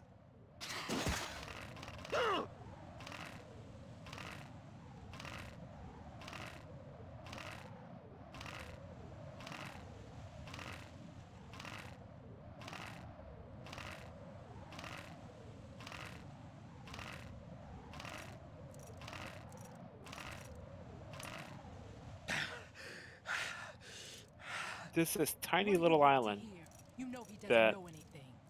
It's not him I want the Is there a answers way from. to see their actual army size or just their manpower? What do you mean? I That's mean, not your business.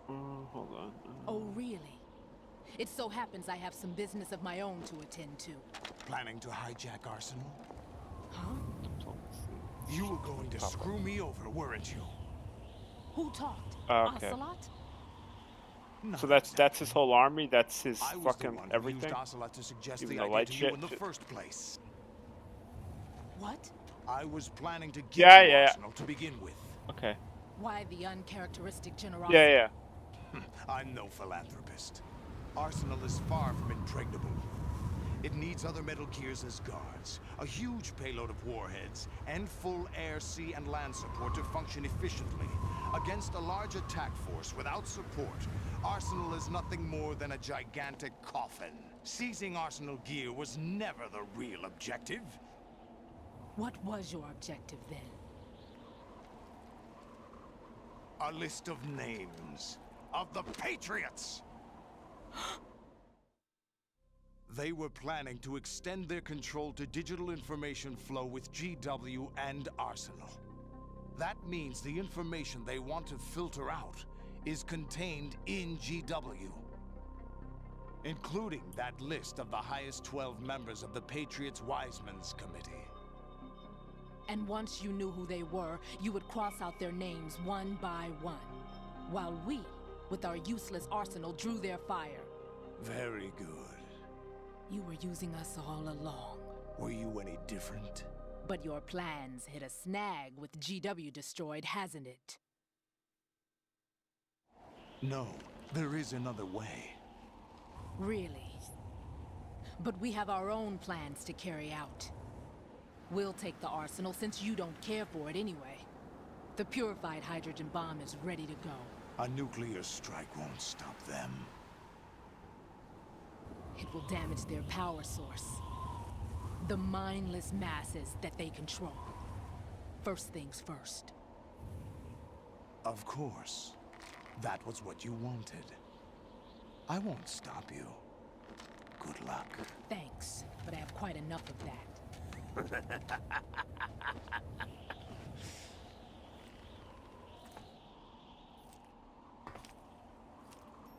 What exactly do you find so funny? Charades usually are humorous. I wouldn't have minded watching some more of it, but we're running a little short on time. What are you talking about? Everything you've done here has been scripted. A little exercise set up by us. Exercise? The S3 plan was conceived as a means to reduce soldiers on par with Solid Snake. That's what I told you. But the VR training the boy was put through is not the meat of the project. You think this little terrorist incident is your own doing, Solidus? This is the S3 training kernel. An orchestrated recreation of Shadow Moses. What? Ames and the president's death. Where does the ninja? Where does it show your ruler's personal The wealth? computer virus that mimics Fox Die. Did you really think they were Yeah, all I'm a looking. I just noticed. Oh, I see it. Holy shit! I'm negative 451 right now. Machines were used to shut down his All pacemaker. right, that's not good. Like, you know, when you like bribe them or whatever, like it takes the money away. I'm like always like, huh, that's weird. It's never. I'm not losing money. Then I just completely read it. It's your guy's personal wealth. As for the president, although Oh Johnson man, that's not good. realized It's what starting was to go going bad. on, he played I out have his 5 allotted tyranny right now. part. As for the computer virus, I've never had it's like a tyranny digital yet. counterpart of Fox Die. My kid's a It was also ruler, designed a little to kid, or eliminate like every scrap of information regarding the Patriots from GW. Your plan was invalidated even before execution, Solidus. Fat Man was a different story. He's one of our own people. A sort of examiner we hired to test the boy's progress before letting him tackle the exercise proper. We had to arrange for Stillman's presence to coax the maniac into agreeing. If the boy had allowed the big shell to be destroyed, this exercise would have ended there. The project has no room for failures. What do you mean? Given the right situation, the right story, anyone can be shaped into Snake. Even rookies can fight like men of experience.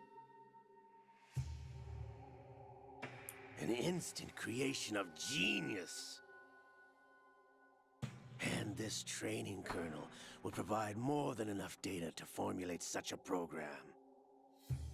You, Dead Cell, Olga, you're all nothing but pawns placed to create the perfect simulation. Solidus, you and the boy were selected because your relationship resembles the one between Snake and Big Boss. Fortune, you and the rest of Dead Cell stand in for the Foxhound squad that Snake took on in Shadow Moses.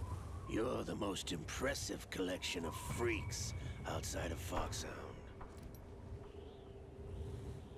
We've gone to a lot of trouble to set you up against the boy. That story about purified hydrogen bombs is just the tip of the iceberg. The project was already underway when I sunk that tanker, along with your old man 2 years ago. Throwing your husband in the brig was a part of it, too. You were told that the eradication of Dead Cell 6 months ago was an act of the Patriots. We provoked and encouraged your hatred. And you opted for vengeance, just as we planned. All orchestrated? Except for the appearance of the real Solid Snake. I wonder now who sent for you. All our misfortune was just a part of their project?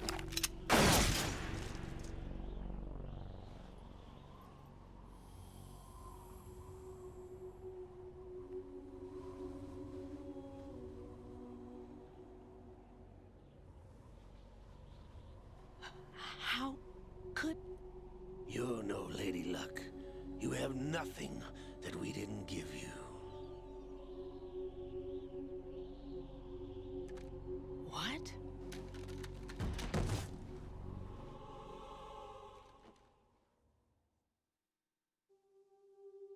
Do you know why no bullet could hit you? It wasn't magic, or some new age mumbo-jumbo. Certainly wasn't your psychic talents. It was all staged by the Patriots. Staged? You were being shielded by the electromagnetic weapons technology that the Patriots developed. Your Dead Cell comrades loved your father and husband.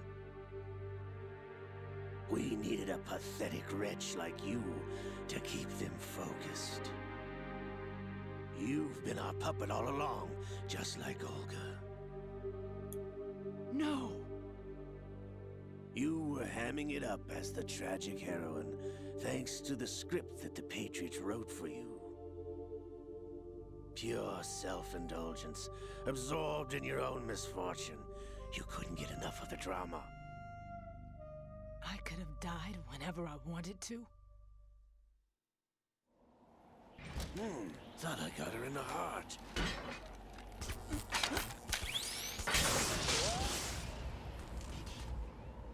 It missed. Now I remember. Your heart's on the right. Waste of metal, my dear, but your luck's run out. This is the little gizmo. There's no such thing as miracles or the supernatural. Only cutting-edge technology.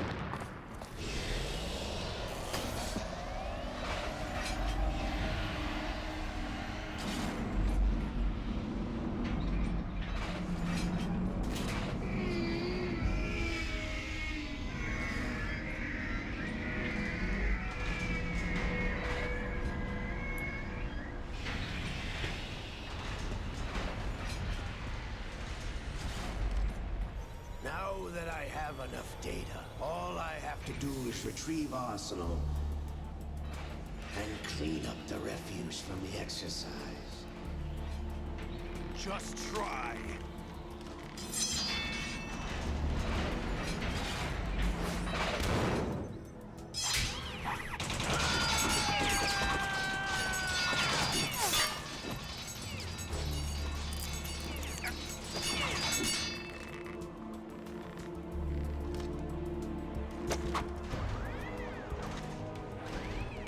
How's this then?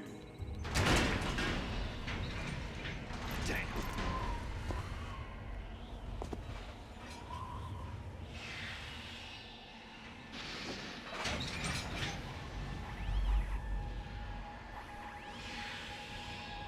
Fortune!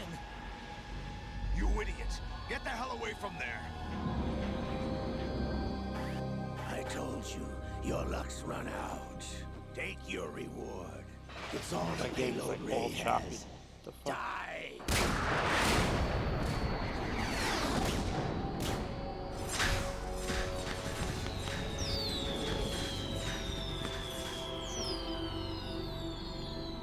Everybody down!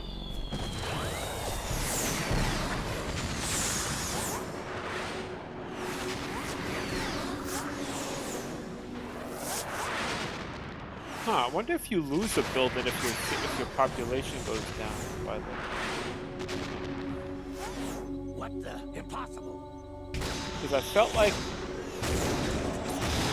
Yeah, but I felt like this city was 3 out of 3, now I see it 2 out of 3, and 17, 18, it's at 20. She is Lady Luck.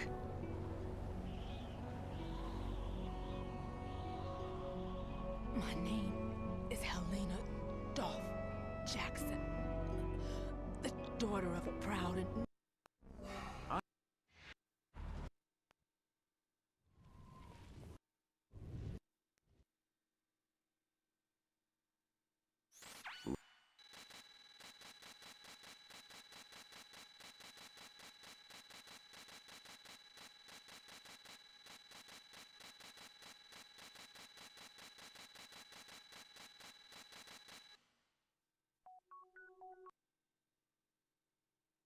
What you...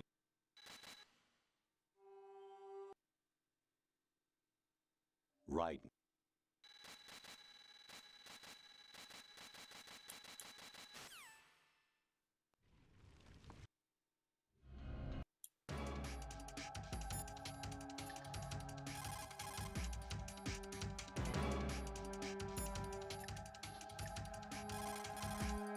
Raiden, you don't have a lot going for you with just your bare hands. You have your own blade. Use it.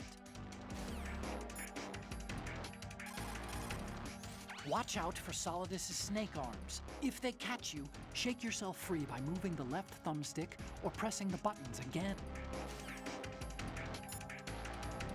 Son of a bitch. The missiles from the snake arms pack a punch, but they're fairly Had this low little on island almost maneuverability. You defeated, should and be then able to shake fucking them as long as you don't stop ran out of moving. manpower. If you can't get Not rid of manpower, them, whatever, the slice attrition. them with the sword. I hate Don't that. attack from the front. His defenses are too good. Go around to the side or back and get him. Don't stay in Solidus's range.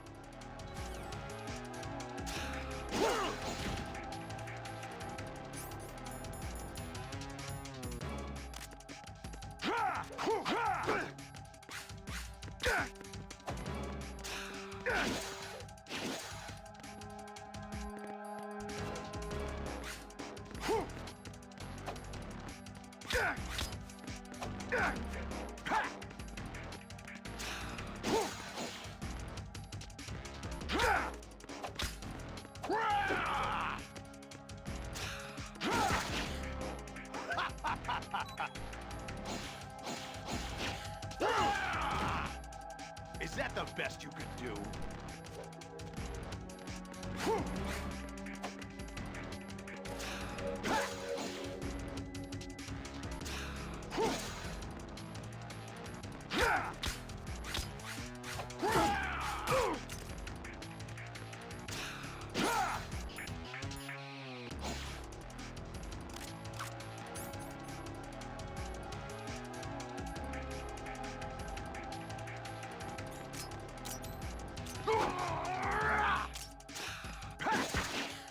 Is that the best you could do?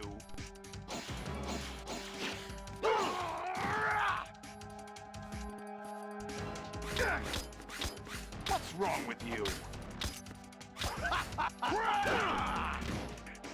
What's wrong with you?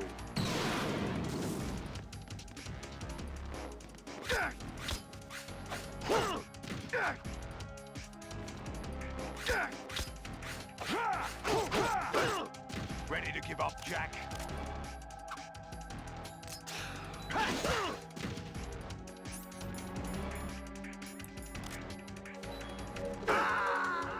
Okay, that's cool. I just noticed that for the first time.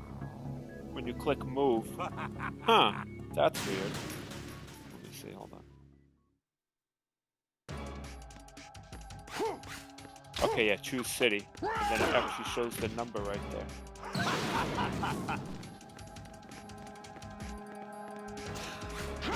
In the city you're moving it to, yeah. Best you could do. That's cool. So let's say you see a city with like 17 or 19, you want that extra building. It's really quick. Pretty cool.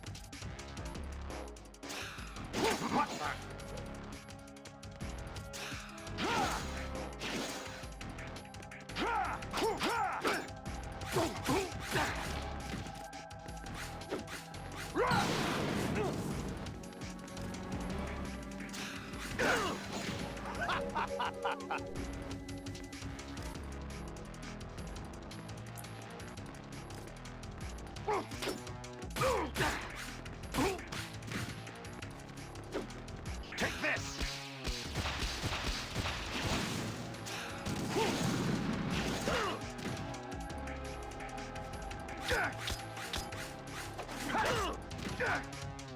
Oh shit, you can move people to the other people.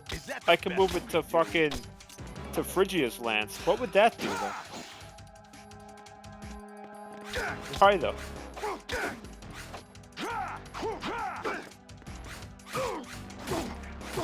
I think I might have moved some guys there by accident.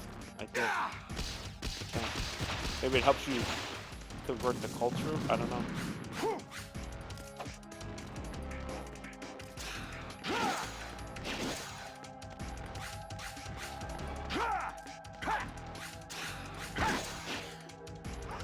Yeah, I don't know. There's so much to learn in this game.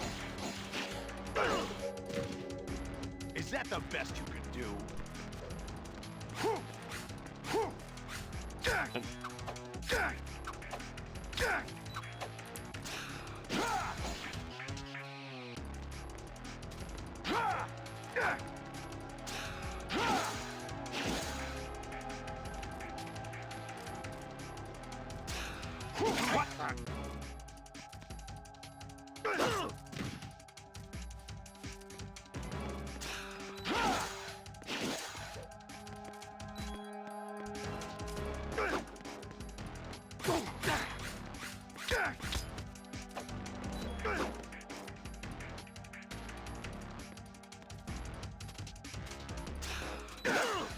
My game is so chopped out right now.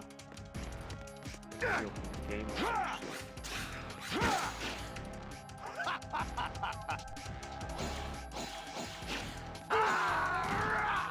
What's wrong with you? Is that the best you can do? All right.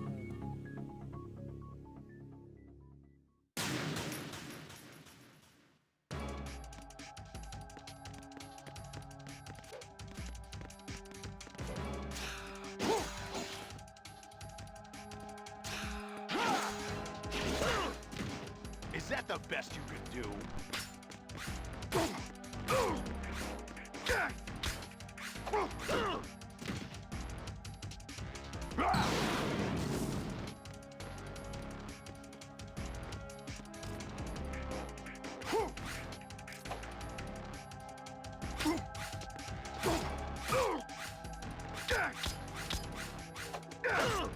Is that the best you can do?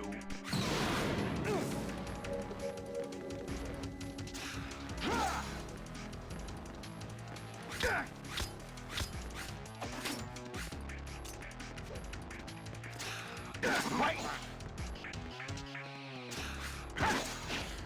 What's wrong with you?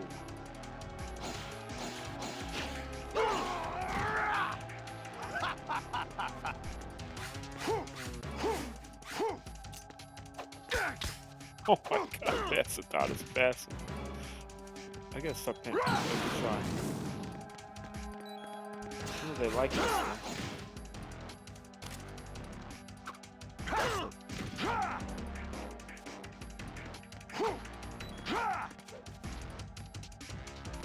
Quit playing around.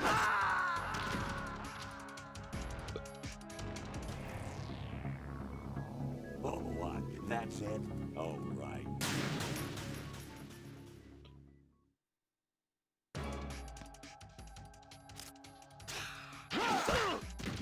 Is that the best you can do?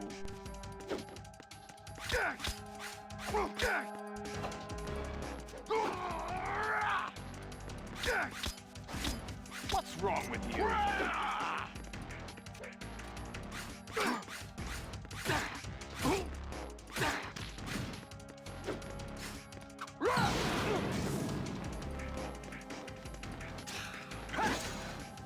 Hey!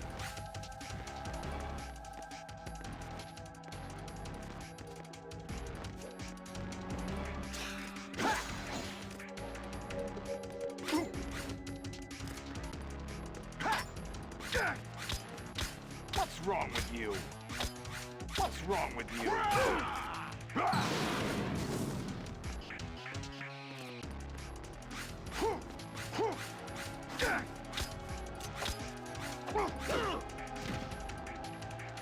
Let me save this.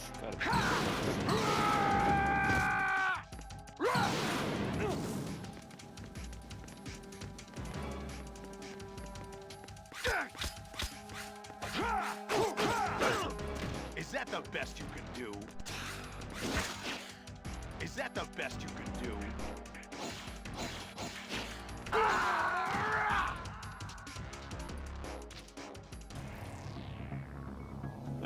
All bark, no bite, right?